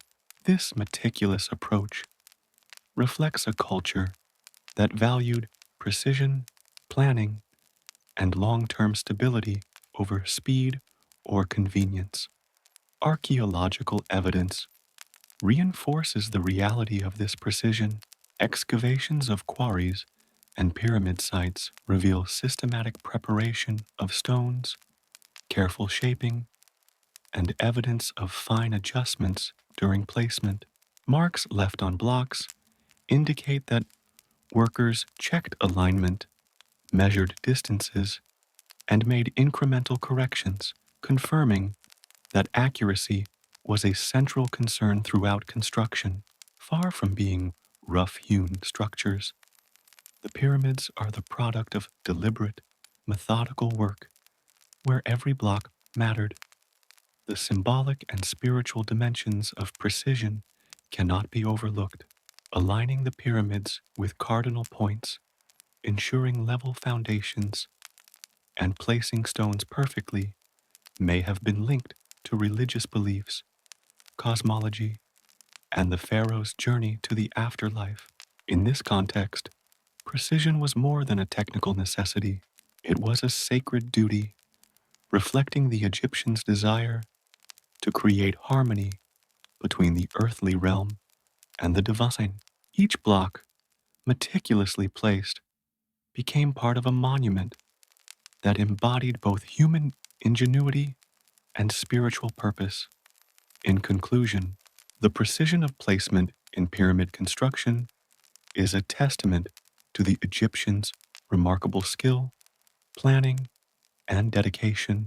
From leveling the foundation to aligning millions of stones, from crafting smooth casing blocks to positioning massive granite beams, every step required attention, coordination, and ingenuity.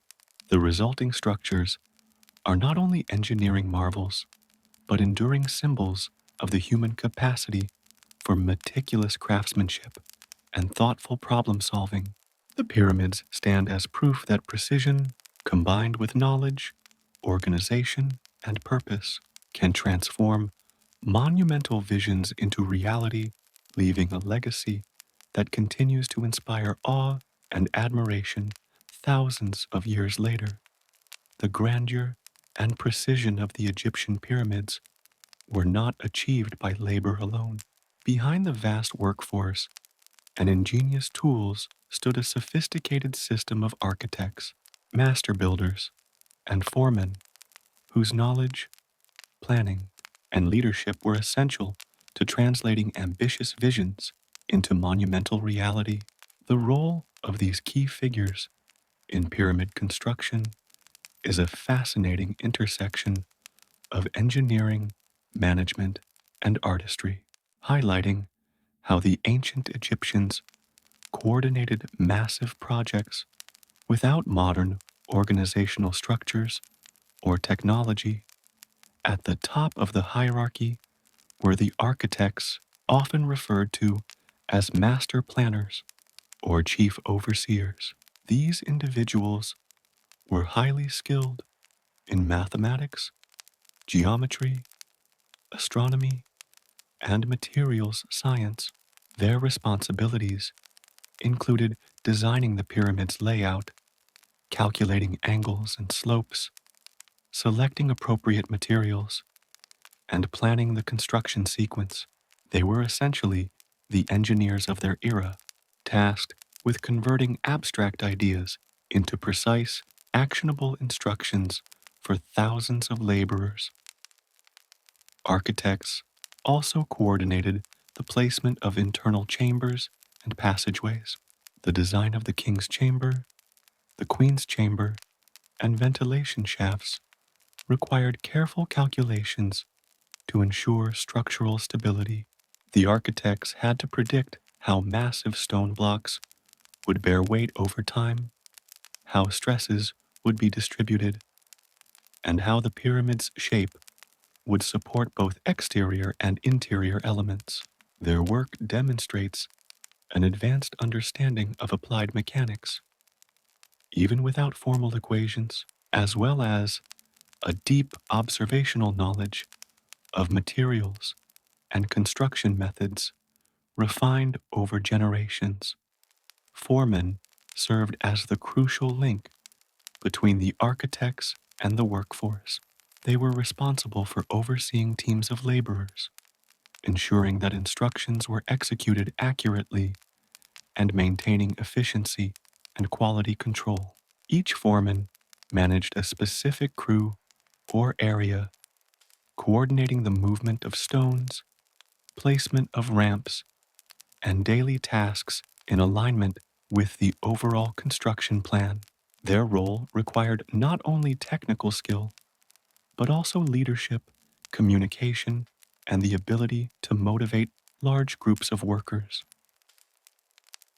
The organization of labor was highly structured.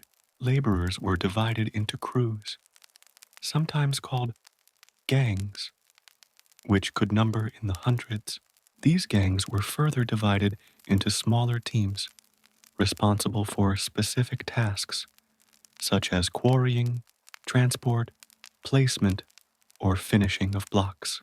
Foremen supervised these teams, ensuring that everyone worked in synchrony, minimizing errors and delays. The hierarchical system allowed the pyramids to be built with remarkable efficiency despite the absence of written project management tools as we know them today. Communication between architects, foremen, and laborers relied on both verbal instructions and practical demonstrations. Architects might have marked reference points, laid out ropes and sight lines, or created small-scale models to convey complex geometric plans. Foremen translated these instructions into step-by-step guidance for the laborers, showing them how to position stones, use levers, or maintain proper alignment. This hands-on approach ensured that even massive, complex tasks were executed with precision. Decision-making during construction was another critical function of architects and foremen. As challenges arose, such as an unexpectedly heavy block, unstable terrain, or misaligned stones, they had to quickly devise solutions. Adjustments could include modifying ramps, repositioning levers, or reorganizing labor teams. The ability to problem solve under pressure, using both experience and observation, was essential to maintaining the pace of construction and preserving the structural integrity of the pyramid. The architect's expertise extended to materials selection and logistics. They determined which limestone, granite, or basalt would be used for different sections of the pyramid, considering factors like durability, weight, and availability. They also coordinated the transport of these materials, ensuring that quarries, barges, ramps, and labor crews worked in harmony. By integrating engineering, logistics, and resource management, architects effectively controlled the flow of every stone from source to final placement, demonstrating a level of project oversight comparable to modern construction managers. Foremen also played a role in maintaining worker safety and morale, moving massive stones, working on steep ramps, and lifting heavy blocks posed serious risks. Foremen monitored operations, ensured proper techniques were used, and implemented systems that reduced accidents. Archaeological evidence, including workers' villages and medical records, indicates that laborers were provided with food, shelter, and medical care, suggesting that foremen were responsible not only for construction efficiency, but also for the well-being of their teams. A motivated, healthy workforce was essential to completing projects that spanned decades. The division of labor under foremen also allowed for specialization. Skilled artisans focused on cutting and shaping stones, while less specialized workers handled transport or leveling tasks.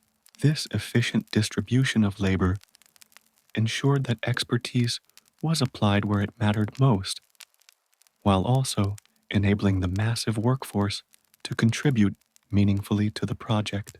Foremen managed these dynamics, balancing skill levels, workload, and coordination to maximize productivity. When we marvel at the pyramids, it's easy to forget that they were built without steel, engines, or electricity. The Egyptians had none of the machines we associate with heavy construction today. No cranes, no drills, no power saws. Yet somehow they quarried, shaped, transported, and assembled millions of limestone and granite blocks with astonishing precision. The secret lies in their mastery of simple tools and their profound understanding of how to use them efficiently. The story of the tools and technology of the pyramid builders is not one of mystery, but of ingenuity, a civilization maximizing the potential of the simplest materials to achieve extraordinary feats. The primary tools used by the Egyptians were made from copper, a metal both malleable and durable for its time.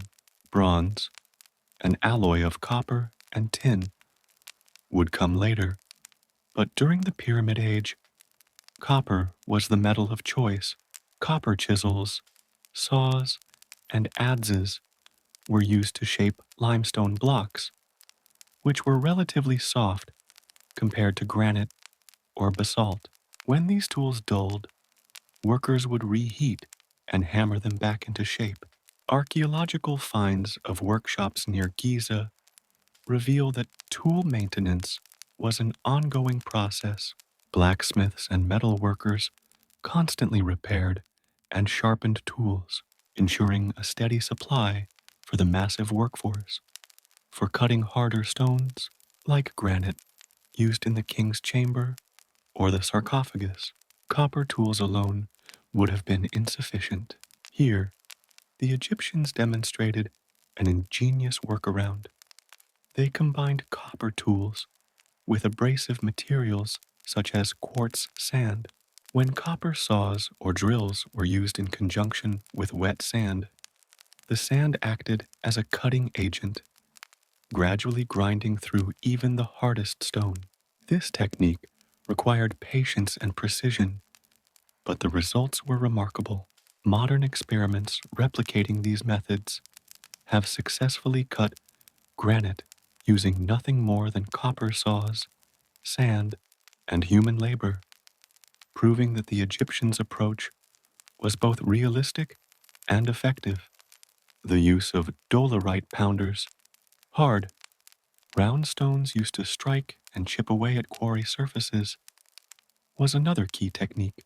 Workers would swing these pounders repeatedly to fracture rock surfaces, creating channels around stone blocks that could then be separated and shaped. At ancient quarries like Aswan, thousands of dolerite pounders have been found, worn smooth from use.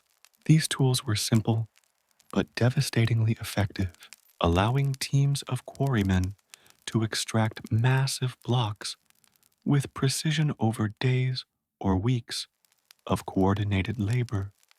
To transport blocks from quarries to the construction site, the Egyptians relied on wooden sledges.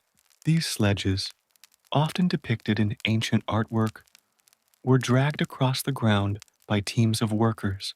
The key innovation was lubrication. Workers poured water, or a mixture of mud and oil, in front of the sledges to reduce friction.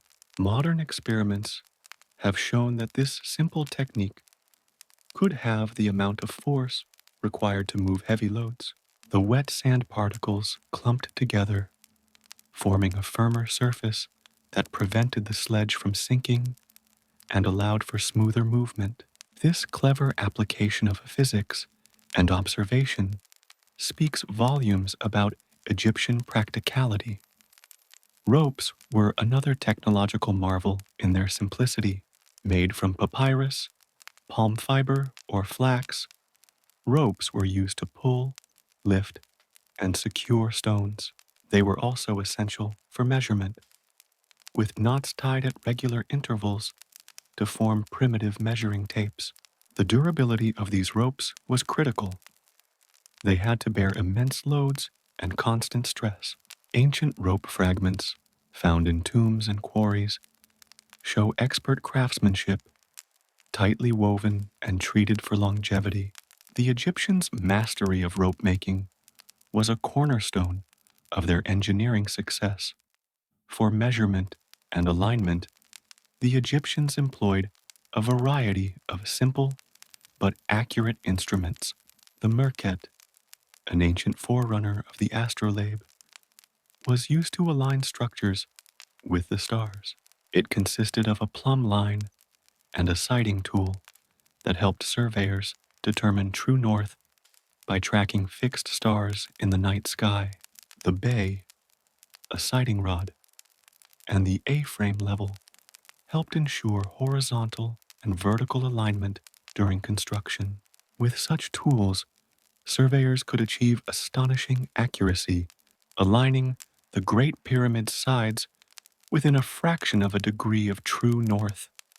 The Egyptians' understanding of geometry was not abstract, it was practical. Their rope stretchers, teams of specialized surveyors, used knotted ropes to measure and create right angles. This method, based on simple proportional ratios, later formalized as the Pythagorean theorem, allowed them to lay out perfect squares and maintain alignment throughout the pyramid's height.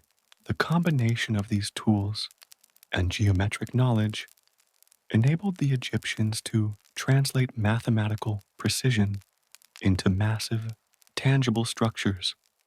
When it came to lifting and positioning stones, levers were indispensable. Simple wooden levers, placed under blocks and supported by small stones or logs, allowed workers to lift and shift stones incrementally. Using teams of workers applying coordinated force, even the heaviest blocks could be adjusted by a few centimeters at a time, enough to achieve perfect alignment. This incremental approach was time-consuming but effective, allowing precise control over each stone's final position. The Egyptians also utilized sledges and ramps in ingenious combinations. Ramps built from mud brick, limestone chips, and rubble allowed stones to be dragged upward as the pyramid rose. These ramps could be straight, zigzagging, or spiral, depending on the construction phase. Wooden sledges were guided up these ramps, lubricated with water, while teams of workers coordinated their movements, using chants to maintain rhythm and unity. This blend of physical coordination, mechanical advantage, and simple technology gave the Egyptians remarkable control over massive forces with minimal tools. Stone finishing and polishing were also areas of technological brilliance. Casing stones, the smooth white limestone blocks that once covered the pyramids, were polished to a mirror-like sheen using abrasive stones and fine sand. This not only gave the pyramids their dazzling appearance, but also protected the structure beneath from weathering. The care invested in this final step demonstrates that the Egyptians valued precision and beauty equally, viewing craftsmanship as both a technical and spiritual pursuit. Equally fascinating is their mastery of logistics, the supply of tools, maintenance of copper resources, and distribution of ropes and sledges required constant oversight. Copper had to be mined, smelted, and hammered into shape. Wooden sledges had to be repaired, ropes had to be replaced regularly. Entire industries supported the pyramid project, forming an interconnected web of technology, trade, and labor. This organizational complexity is one of the most overlooked technological achievements of all. The ability to coordinate thousands of moving parts without written blueprints or machinery. In essence, the tools and technology of the pyramid builders were not miraculous, but meticulously optimized. The Egyptians didn't need modern machines. They needed knowledge, coordination, and adaptability. They understood materials, how copper cut limestone, how sand could grind granite, how water could reduce friction, how geometry could ensure stability. Each tool, from a simple plumb line to a copper chisel, represented centuries of refinement and observation. In conclusion, the Egyptians' technological achievements in pyramid construction lie not in what they lacked, but in what they mastered. With simple tools and a profound understanding of physics and geometry, they built monuments that have endured for over 4,500 years. Their technology was not primitive, it was elegant, a perfect balance of simplicity and intelligence. The pyramids stand today as silent proof that human ingenuity, guided by patience and precision, can turn the simplest tools into instruments of eternity. To understand how the Egyptians built the pyramids, we must first look at what they built them from. The materials chosen were not random, they were selected with purpose, geography, and symbolism in mind. The Egyptians understood the language of stone, how it could express permanence, power, and divinity. Each block carried not only physical weight, but also spiritual meaning, chosen to ensure that the pharaoh's eternal home would endure forever. The bulk of the Great Pyramid was constructed from locally quarried limestone, a relatively soft rock that was abundant around Giza. This limestone formed the pyramid's core, making up over 90% of its mass. Nearby quarries ensured that transporting these blocks was efficient and logistically feasible.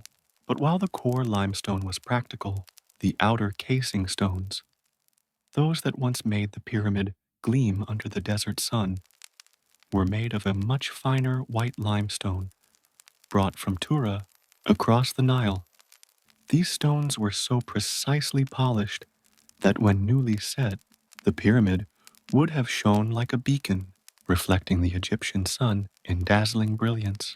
To the ancients, this radiance symbolized the pharaoh's divine connection to the sun, god Ra. Then there was granite, the hardest and most impressive of the materials used. Granite was reserved for inner chambers, passageways, and sarcophagi. Quarried from Aswan, nearly 800 kilometers to the south, this stone demanded extraordinary effort to extract and transport. Its deep red hue represented eternity and strength. The king's chamber inside the Great Pyramid, for example, was built entirely from massive Aswan granite blocks, some weighing over 70 tons each.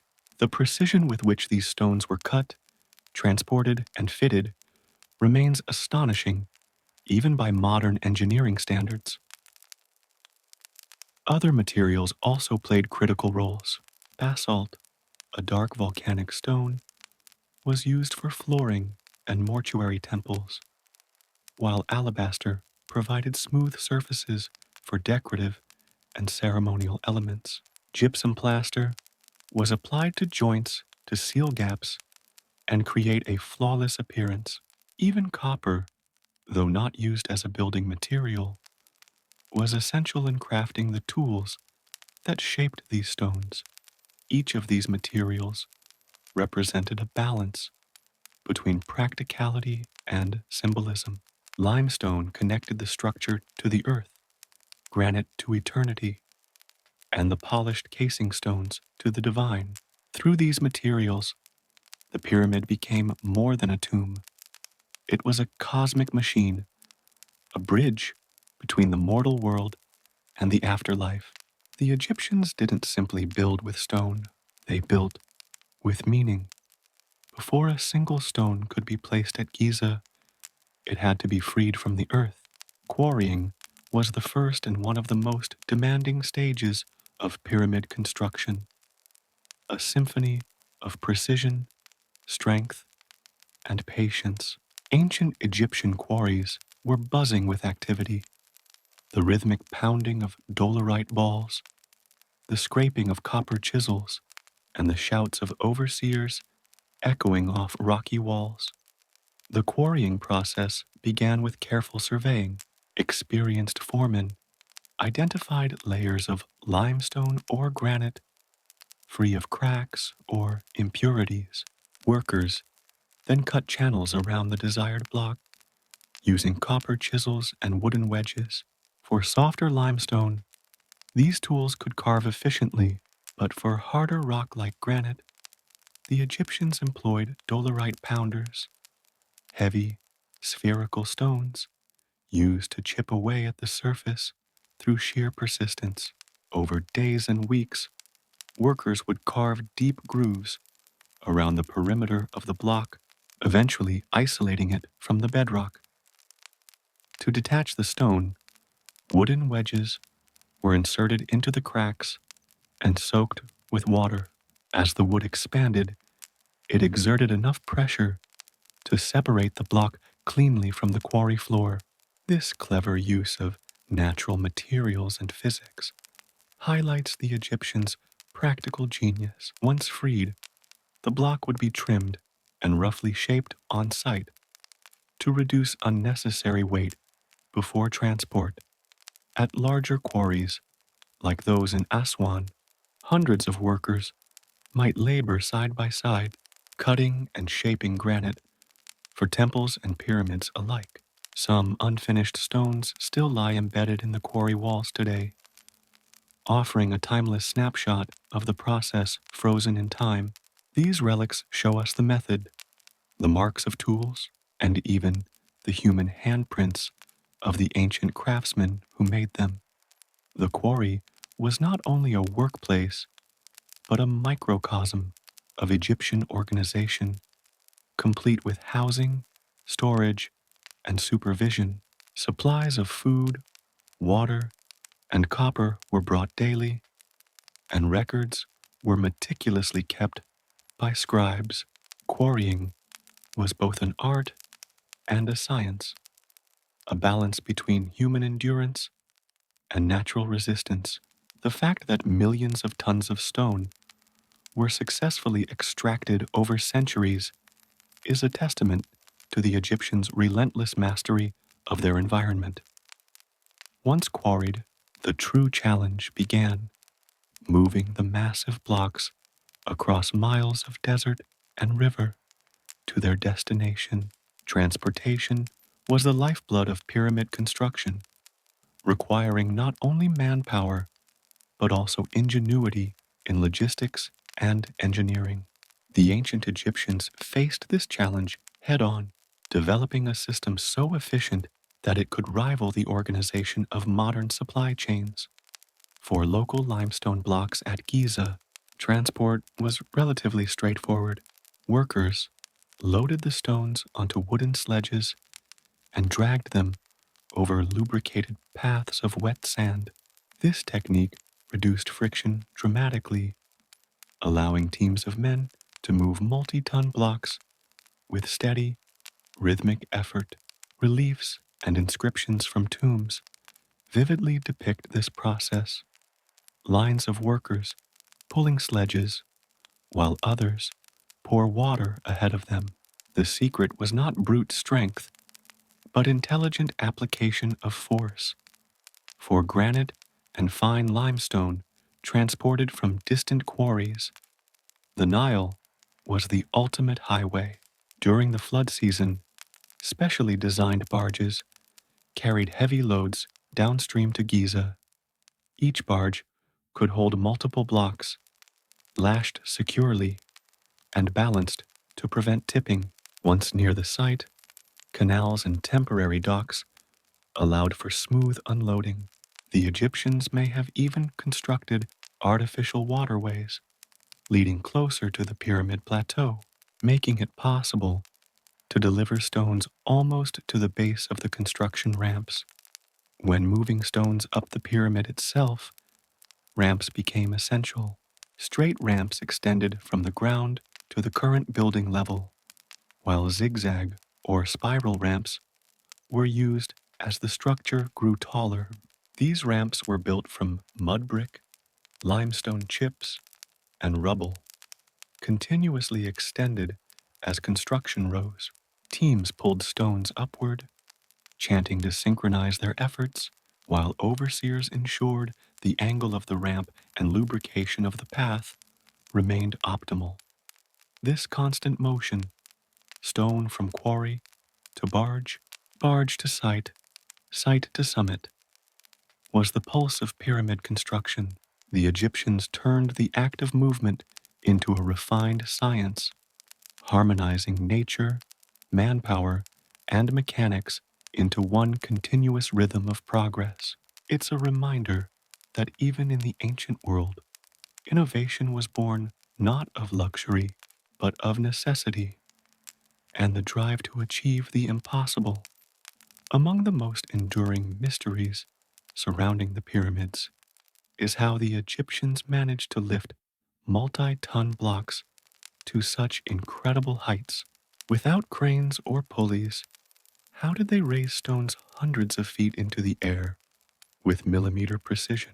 Over the centuries, countless theories have emerged, and while no single method has been definitively proven, the ramp systems remain the most widely accepted explanation, a fusion of practicality and ancient engineering brilliance. The straight ramp theory is the simplest and oldest idea. It suggests that builders constructed a massive ramp directly against one face of the pyramid, extending outward at a gentle slope. Workers dragged stones up this ramp using sledges lubricated with water. The challenge, however, lies in scale. For a structure as tall as the Great Pyramid, the ramp would need to stretch for over a mile to maintain a workable incline. Building and maintaining such an enormous ramp would have required nearly as much material as the pyramid itself, a logistical burden that leaves many historians skeptical. This led to alternative ramp concepts.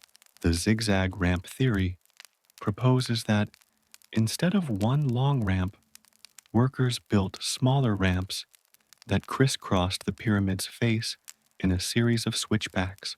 This design reduced the overall material needed and allowed continuous work on multiple levels simultaneously. Archaeological evidence at other pyramid sites, such as Maidum and Dashur, supports the idea that ramps were modular and adaptable, dismantled and rebuilt as construction advanced. Perhaps the most intriguing is the spiral ramp theory.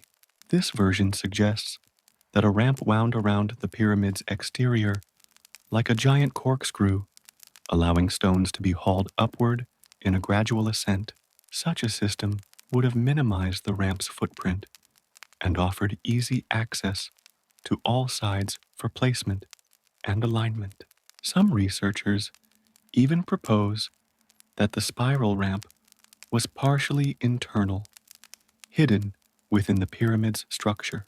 French architect Jean-Pierre Houdin's theory of internal ramps, supported by 3D modeling, suggests that the Great Pyramid's outer casing concealed a spiraling internal pathway used to move stones up as construction progressed. Though still debated, it's a concept that has captivated modern engineers and Egyptologists alike. Whatever the exact design, it's clear the ramps were feats of engineering in their own right. They required careful planning, strong retaining walls, and constant maintenance. Workers had to balance the slope to prevent sledges from slipping, while ensuring that ramps didn't obstruct ongoing work. As each pyramid level rose, ramps were extended or adjusted, a continuous process that mirrored the structure's ascent toward the sky. When the pyramid was complete, the ramps were dismantled, their materials repurposed for nearby temples and causeways. This is why direct archaeological evidence of large ramps is rare.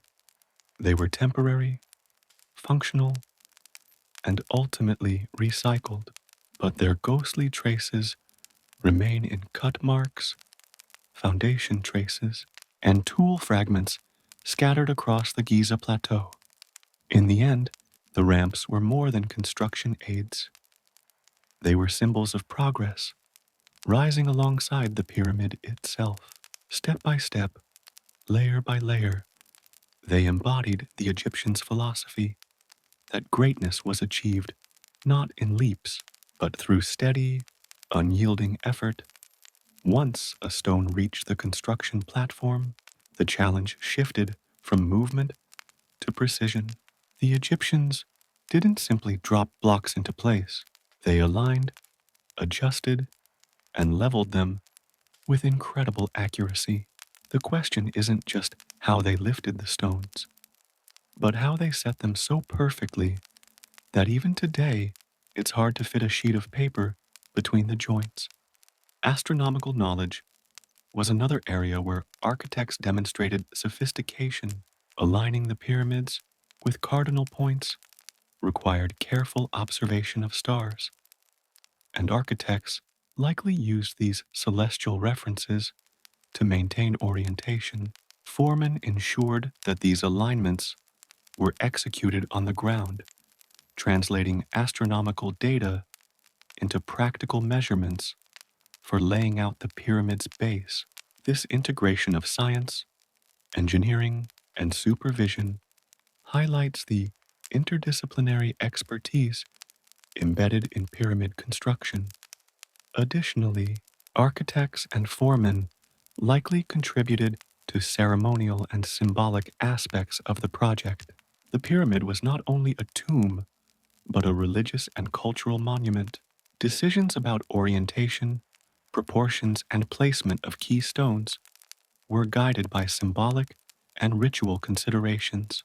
Foremen ensured that these sacred aspects were respected in daily labor, while architects embedded symbolism into the overall design, creating a structure that reflected both technical mastery and spiritual intent. In conclusion, the role of architects and foremen in pyramid construction was indispensable.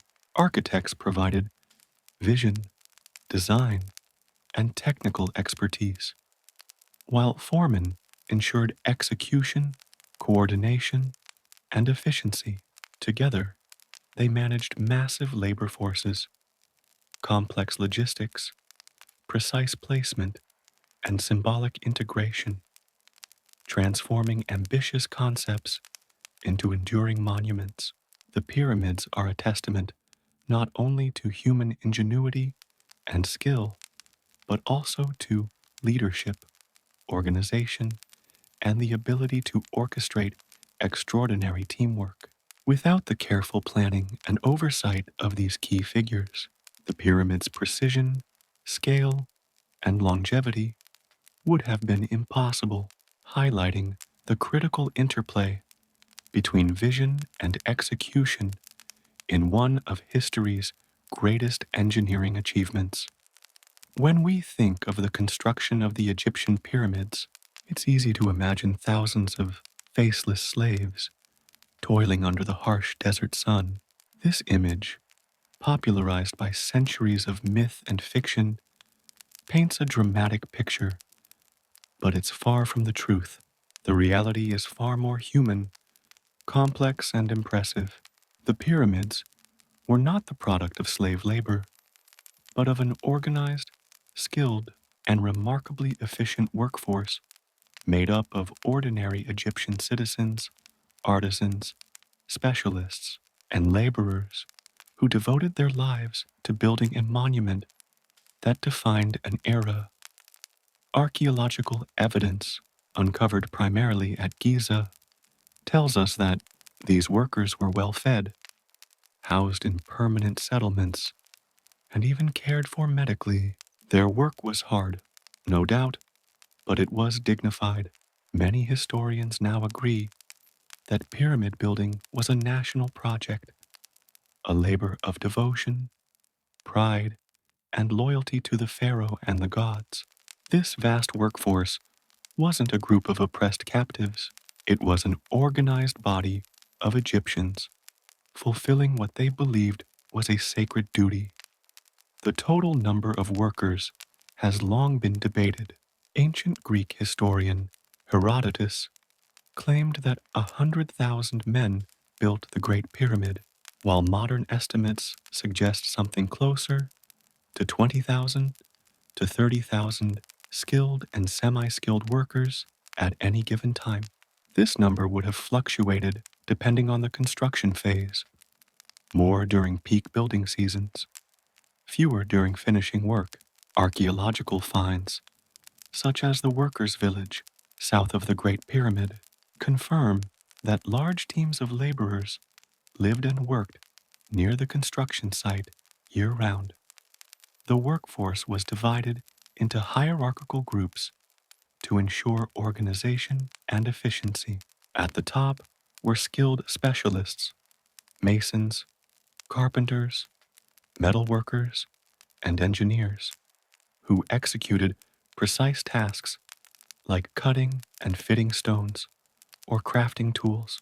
Beneath them were semi-skilled laborers responsible for transporting, positioning, and supporting construction activities. The largest group consisted of seasonal workers, farmers and peasants, who joined during the Nile's flood season when agricultural work was impossible.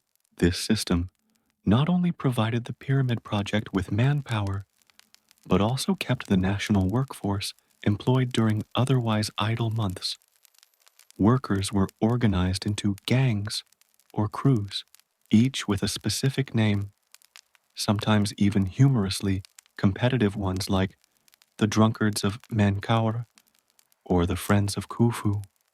These teams were divided further into smaller units, each with designated foremen and supervisors to oversee quality, pace, and safety. This structured system of accountability allowed for coordination on a scale rarely seen in the ancient world. Every individual knew their role, and every task contributed to the greater whole. Living conditions for workers were surprisingly good, especially for those directly involved in pyramid construction. Excavations of the workers' village at Giza revealed rows of stone houses, bakeries, breweries, storage facilities, and even a large-scale cattle butchering area. This indicates that workers were provided with steady supplies of food. Bread, beer, and meat were staples of their diet. Such provisions were essential to maintain morale and physical strength. A well-fed worker was a productive one, and the Egyptians understood the importance of sustaining their labor force. There is also evidence of medical care. Skeletal remains from workers' cemeteries show signs of healed fractures and treated injuries, suggesting the presence of physicians or healers. In some cases, workers who suffered severe injuries were nursed back to health rather than abandoned, underscoring a level of social responsibility within the workforce. This care extended beyond mere practicality. It reflected the Egyptians' view that building the pyramid was a sacred act, and every participant, from laborer to architect, was part of a divine mission. Discipline and coordination were maintained through careful supervision and shared purpose. Foremen ensured that schedules were followed and supply chains for tools, water, and materials ran smoothly. Workers were motivated not through fear, but through pride. The pyramid represented the pharaoh's journey to immortality, and in completing it, the workers believed they too participated in an act of eternal significance. In a society where religion infused every aspect of life, such motivation was powerful. The logistics of managing such a workforce were monumental in themselves. Feeding, housing, and supplying tens of thousands of people required meticulous planning. Grain had to be harvested, transported, and baked into bread. Cattle and sheep had to be slaughtered daily. Beer, safer to drink than Nile water, was brewed in vast quantities. Archaeological evidence suggests that workers consumed up to 4,000 calories a day, a diet designed for intense physical labor. Supply chains stretched across the country, coordinated through a system of scribes and overseers who managed distribution and record keeping. The pyramids also served as a kind of national employment project. During the inundation season, when farmland lay submerged under the Nile's floodwaters, thousands of farmers would temporarily become pyramid builders. This system allowed Egypt to harness its population's strength during idle months, turning agricultural downtime into productive national labor. The workers were compensated in kind: food, shelter, and sometimes land or tax exemptions, creating a mutually beneficial arrangement that supported both individuals and the state. The camaraderie among workers was an important aspect of daily life. Graffiti found in workers' quarters and on the blocks themselves reveals humor, pride, and friendly competition. Crews often inscribed their names on the stones they laid, celebrating their contribution to history.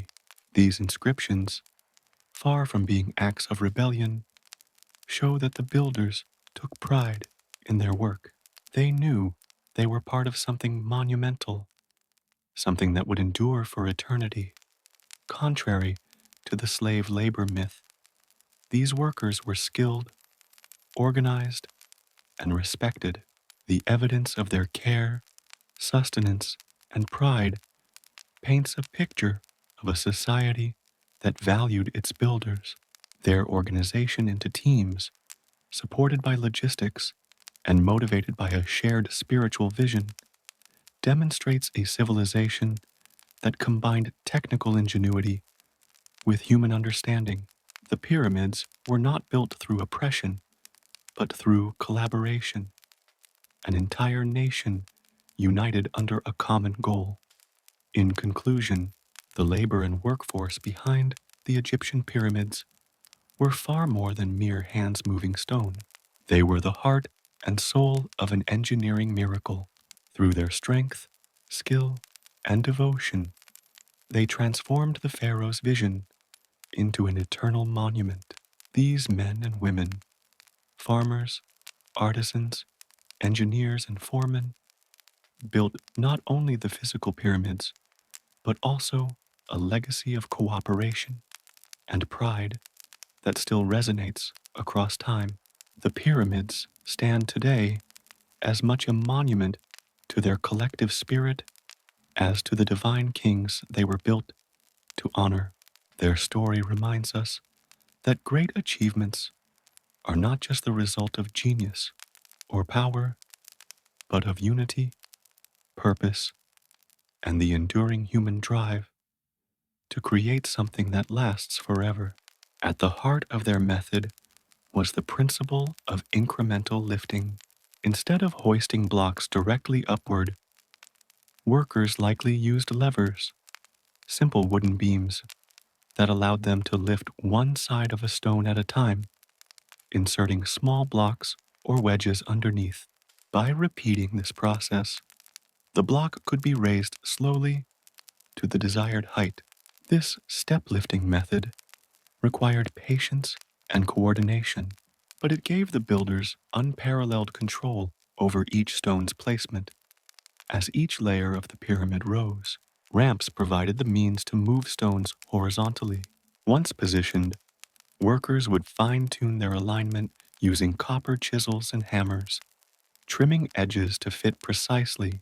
Wet gypsum plaster was applied between blocks to fill any microscopic gaps, sealing them perfectly and preventing erosion over time.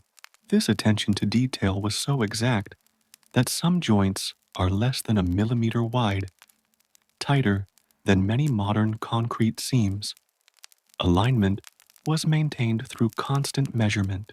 Teams of surveyors used plumb lines, A-frame levels, and siding rods to ensure that each layer was perfectly horizontal and that corners met at exact right angles. Even the pyramid's apex, high above the desert, adhered to this astonishing precision.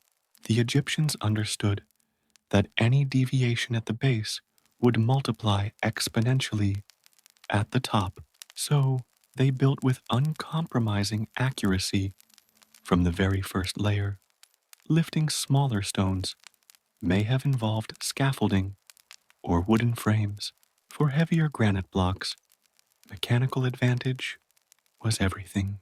By combining levers, counterweights, and manpower, they achieved what would otherwise be impossible.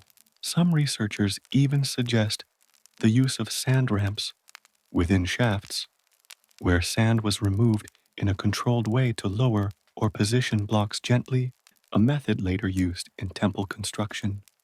The process was slow, rhythmic, and methodical, but never chaotic.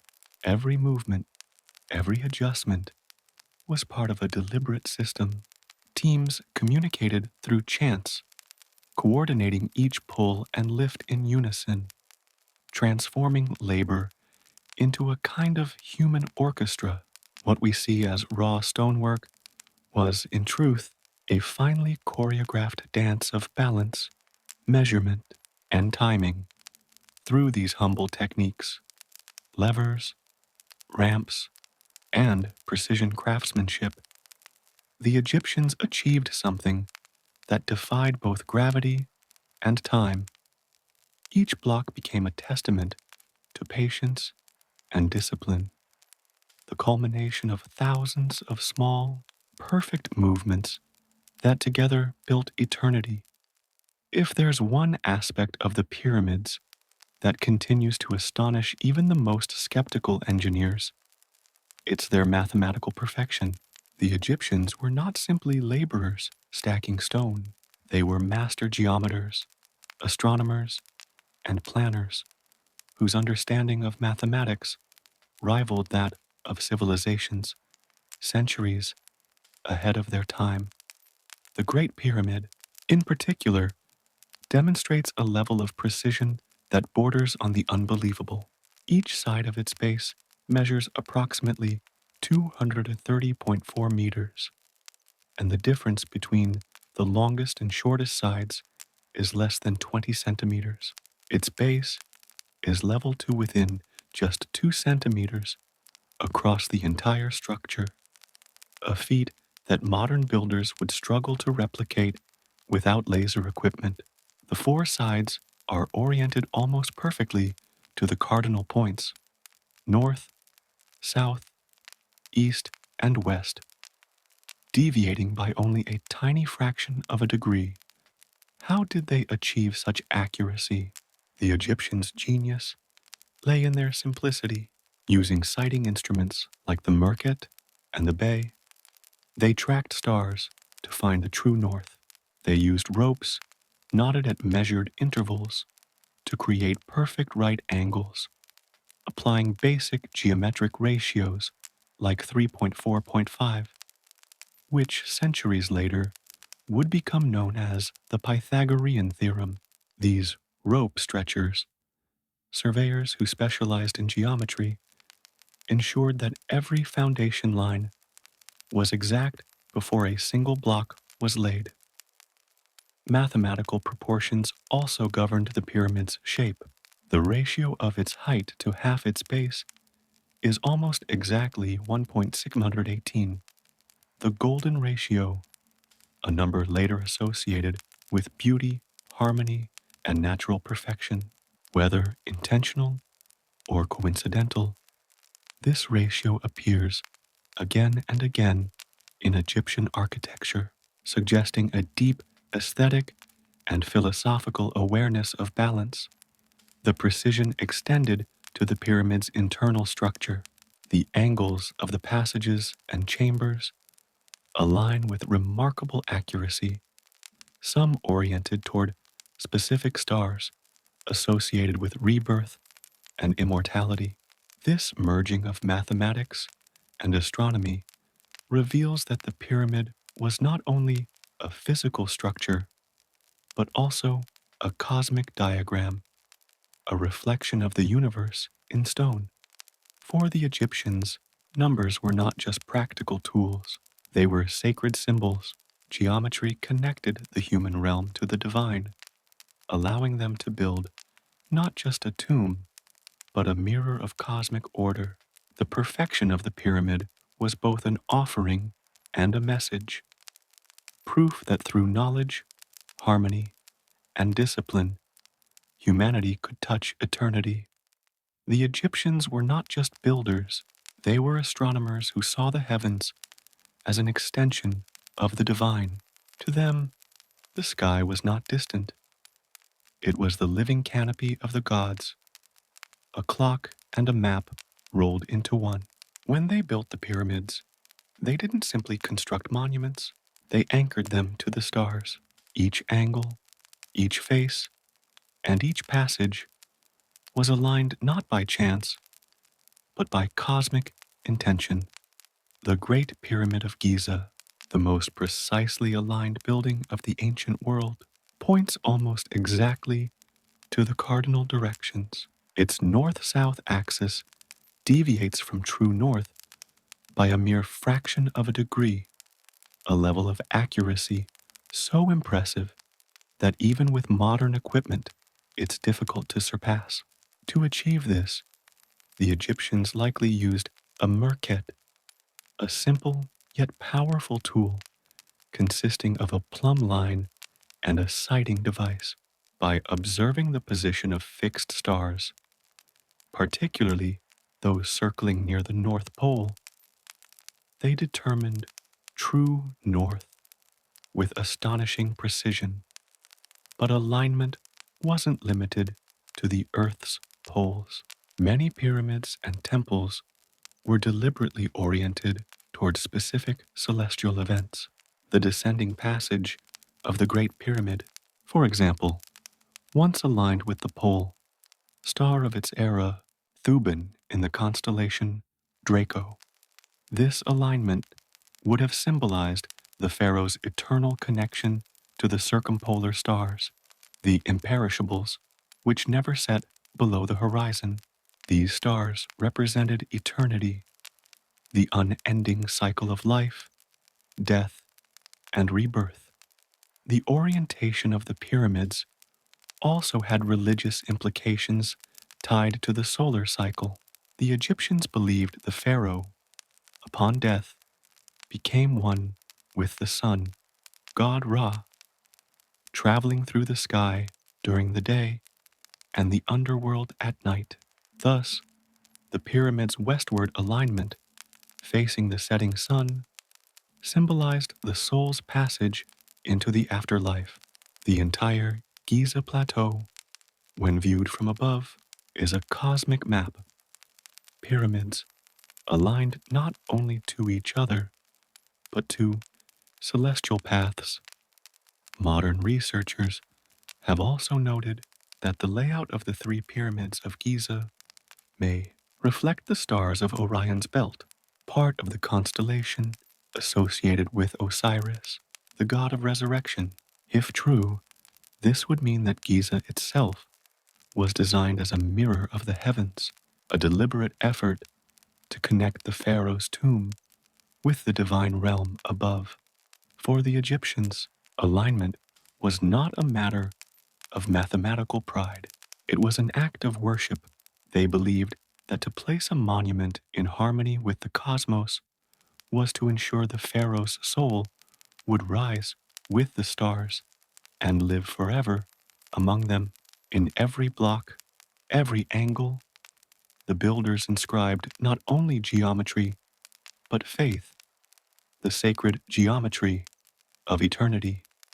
To understand why the Egyptians built the pyramids, one must look beyond the stone. The pyramid was more than a tomb, it was a spiritual machine, a monument designed to guide the pharaoh's soul into eternity. Every element of its construction, its shape, its orientation, its chambers, reflected deep religious symbolism rooted in the Egyptian vision of the afterlife. At the core of this belief was the concept of Ma'at, the divine order, balance, and harmony that governed both the universe and human life. The pyramid embodied Ma'at in physical form, perfect symmetry, stability, and eternal balance. To build the pyramid was to participate in maintaining the cosmic order, ensuring that life, death, and rebirth continued seamlessly across time. The pyramid's shape itself held profound meaning. Rising from a broad base to a single point, it symbolized the pharaoh's ascent from the earthly plane to the heavens, from the world of men to the realm of gods. Its four triangular sides represented the rays of the sun converging at the apex where heaven and earth met. To the Egyptians, this was not a metaphor, it was a reality. The pyramid's shape was a bridge of light through which the pharaoh's soul, or Ka, could ascend to join the sun, god Ra, in the sky. Inside, the chambers and passageways echoed the journey of the soul through the afterlife. The descending passage represented the descent into the underworld, while the ascending passage and king's chamber symbolized resurrection and ascension. The alignment of these passages with certain stars ensured that the soul would find its way among the imperishable stars, those that never set. This cosmic navigation was vital to Egyptian religion, where death was seen not as an end, but a transition to a new form of existence. The pyramid complex as a whole, including temples, causeways, and satellite pyramids, formed a spiritual landscape. The mortuary temple at the pyramid's base served as the site of offerings and rituals, while the valley temple near the Nile acted as the ceremonial entry point. The long causeway connecting the two symbolized the pharaoh's journey from life to death, from the Nile's fertile banks to the eternal desert. Even the materials carried meaning. The white limestone casing symbolized purity and divine radiance, reflecting the light of the sun. The red granite represented strength and the eternal heart of the king, and the golden capstone, if it indeed once existed, was a beacon linking earth and sky. The pyramid, then, was not a monument to death, but to transformation. It was the pharaoh's resurrection chamber, the axis of the world where the human became divine. Every stone, every alignment, every ritual performed upon its surface was an affirmation of faith in the eternal cycle of life, order, and rebirth, a belief so powerful that its monuments still stand, thousands of years later, defying the erosion of time. Stepping inside a pyramid is like stepping into another world. a realm of darkness, silence, and eternal stillness. To the Egyptians, the pyramid's interior was the gateway to eternity, the sacred heart where the pharaoh's soul would begin its journey to the afterlife. The interior design of pyramids varied over time, but the Great Pyramid remains the most sophisticated. Its layout was a masterpiece of both engineering and symbolism. The descending passage leads downward from the entrance, cutting deep into the bedrock, a symbolic descent into the underworld. From there, the path splits.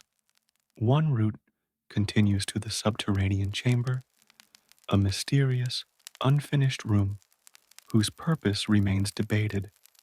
The other ascends toward the queen's chamber and ultimately the king's chamber. The king's chamber is a marvel of precision, constructed entirely from massive blocks of Aswan granite. It houses the pharaoh's sarcophagus, a single carved piece of stone, perfectly aligned with the chamber's geometry. Above it lies a series of relieving chambers designed to distribute the immense weight of stone above, preventing collapse. This architectural foresight showcases not just spiritual devotion, but scientific understanding far ahead of its time. Ventilation shafts in the king's and queen's chambers are another marvel. Once thought to serve practical purposes, they are now understood to have symbolic significance, aligned with specific stars such as Orion's belt and Sirius, guiding the pharaoh's soul toward the heavens. These air shafts were celestial corridors, not physical ones, pathways for the immortal spirit to ascend. The silence inside the pyramid was intentional. The thick stone walls insulated it from the noise of the living world, creating an atmosphere of eternal stillness. This was the resting place of a god king, where rituals of resurrection were performed, and where the boundaries between life and eternity blurred. Even the act of sealing the pyramid was part of the ritual. Once the burial was complete, massive, blocking stones were slid into place to close the passages forever, protecting the king's eternal form from disturbance. The pyramid was then sealed, not as a prison of death, but as a womb of rebirth. The pharaoh cocooned in stone, awaiting eternal life among the stars. Inside these silent corridors, one can still feel the weight of millennia. The precision, the symbolism, and the serenity all speak to a civilization that believed in eternity not as an abstract idea, but as a tangible reality, carved in stone, aligned with the stars, and illuminated by faith. The building of a pyramid was not a project of years. It was a project of decades. To complete such a monument required extraordinary planning, discipline, and an unbroken chain of labor and logistics that spanned generations. The Great Pyramid of Giza, for example, is estimated to have taken around 20 to 25 years to complete, roughly the length of Pharaoh Khufu's reign. The process began long before the first stone was laid. The planning phase could last several years on its own. Surveyors and architects first identified the construction site, choosing ground that was stable and close to the Nile for easy transport of materials. The desert plateau at Giza offered solid bedrock, essential to support millions of tons of stone. Once the location was chosen, surveyors marked out the pyramid's base with incredible accuracy, using sighting tools and geometric principles to ensure perfect alignment to the cardinal directions. Next came the quarrying and transport phase, which likely overlapped with the early stages of construction. Teams of workers extracted limestone from nearby quarries, while others brought granite and fine limestone from distant sources. Barges moved up and down the Nile, delivering stone to temporary docks near the site. By the time the first level of the pyramid was ready, the entire logistics network, from quarries to workshops to food supplies, was already in motion. The construction phase proceeded layer by layer. Each course of stone was laid with precision before work began on the next. Ramps were extended or adjusted as the structure rose, and teams of workers hauled stones upward in synchronized effort. It's likely that different sections of the pyramid were built simultaneously, with specialized crews responsible for corners, faces, or internal chambers. The interior passages and chambers were among the first to be completed, carved and reinforced while the surrounding stone layers were still low enough to access. Once the king's chamber was finished, the massive granite beams above it, each weighing up to 70 tons, were positioned with astounding care to form the relieving chambers. This stage alone would have taken years of meticulous work. As the pyramid neared completion, focus shifted to finishing and casing. Fine white limestone blocks from Tura were placed with almost surgical precision along the pyramid's outer surface. Each block was polished until it gleamed under the sun, transforming the pyramid into a radiant beacon visible for miles across the desert. Finally, a small golden or electrum-covered capstone, or pyramidion, was set at the top, symbolizing the pharaoh's connection to the sun and the heavens. When construction was complete, the surrounding complex, mortuary temples, causeways, and satellite pyramids, was finalized. The workforce gradually dispersed, leaving behind the eternal monument that would serve as the pharaoh's bridge to immortality. In total, the project would have required not just decades, but the unwavering commitment of thousands of workers, artisans, and planners. It was the work of a nation united under one divine purpose: to build eternity from stone, one block, one day, one life at a time. Behind every monumental structure stands not only the laborers who built it, but the minds that conceived it. The pyramids were not the products of luck or trial and error. They were the result of meticulous planning, visionary design, and disciplined supervision. The architects and overseers of the pyramid projects were among the most respected individuals in ancient Egypt, combining mathematics, astronomy, and engineering into an art form that defined an entire civilization. At the heart of these operations was the chief architect, a role of immense prestige. For the Great Pyramid, this figure is often identified as Hemiunu, a royal official and a member of Khufu's own family. His titles, overseer of all construction projects of the king and vizier, suggest he held both administrative and technical authority.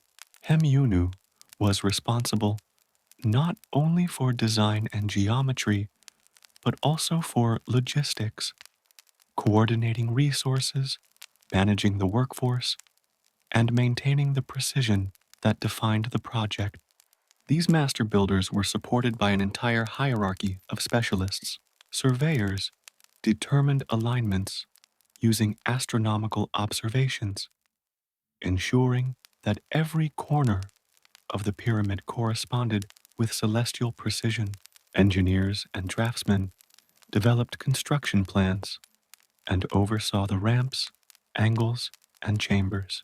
Scribes kept meticulous records of labor, materials, and rations, an early form of project management.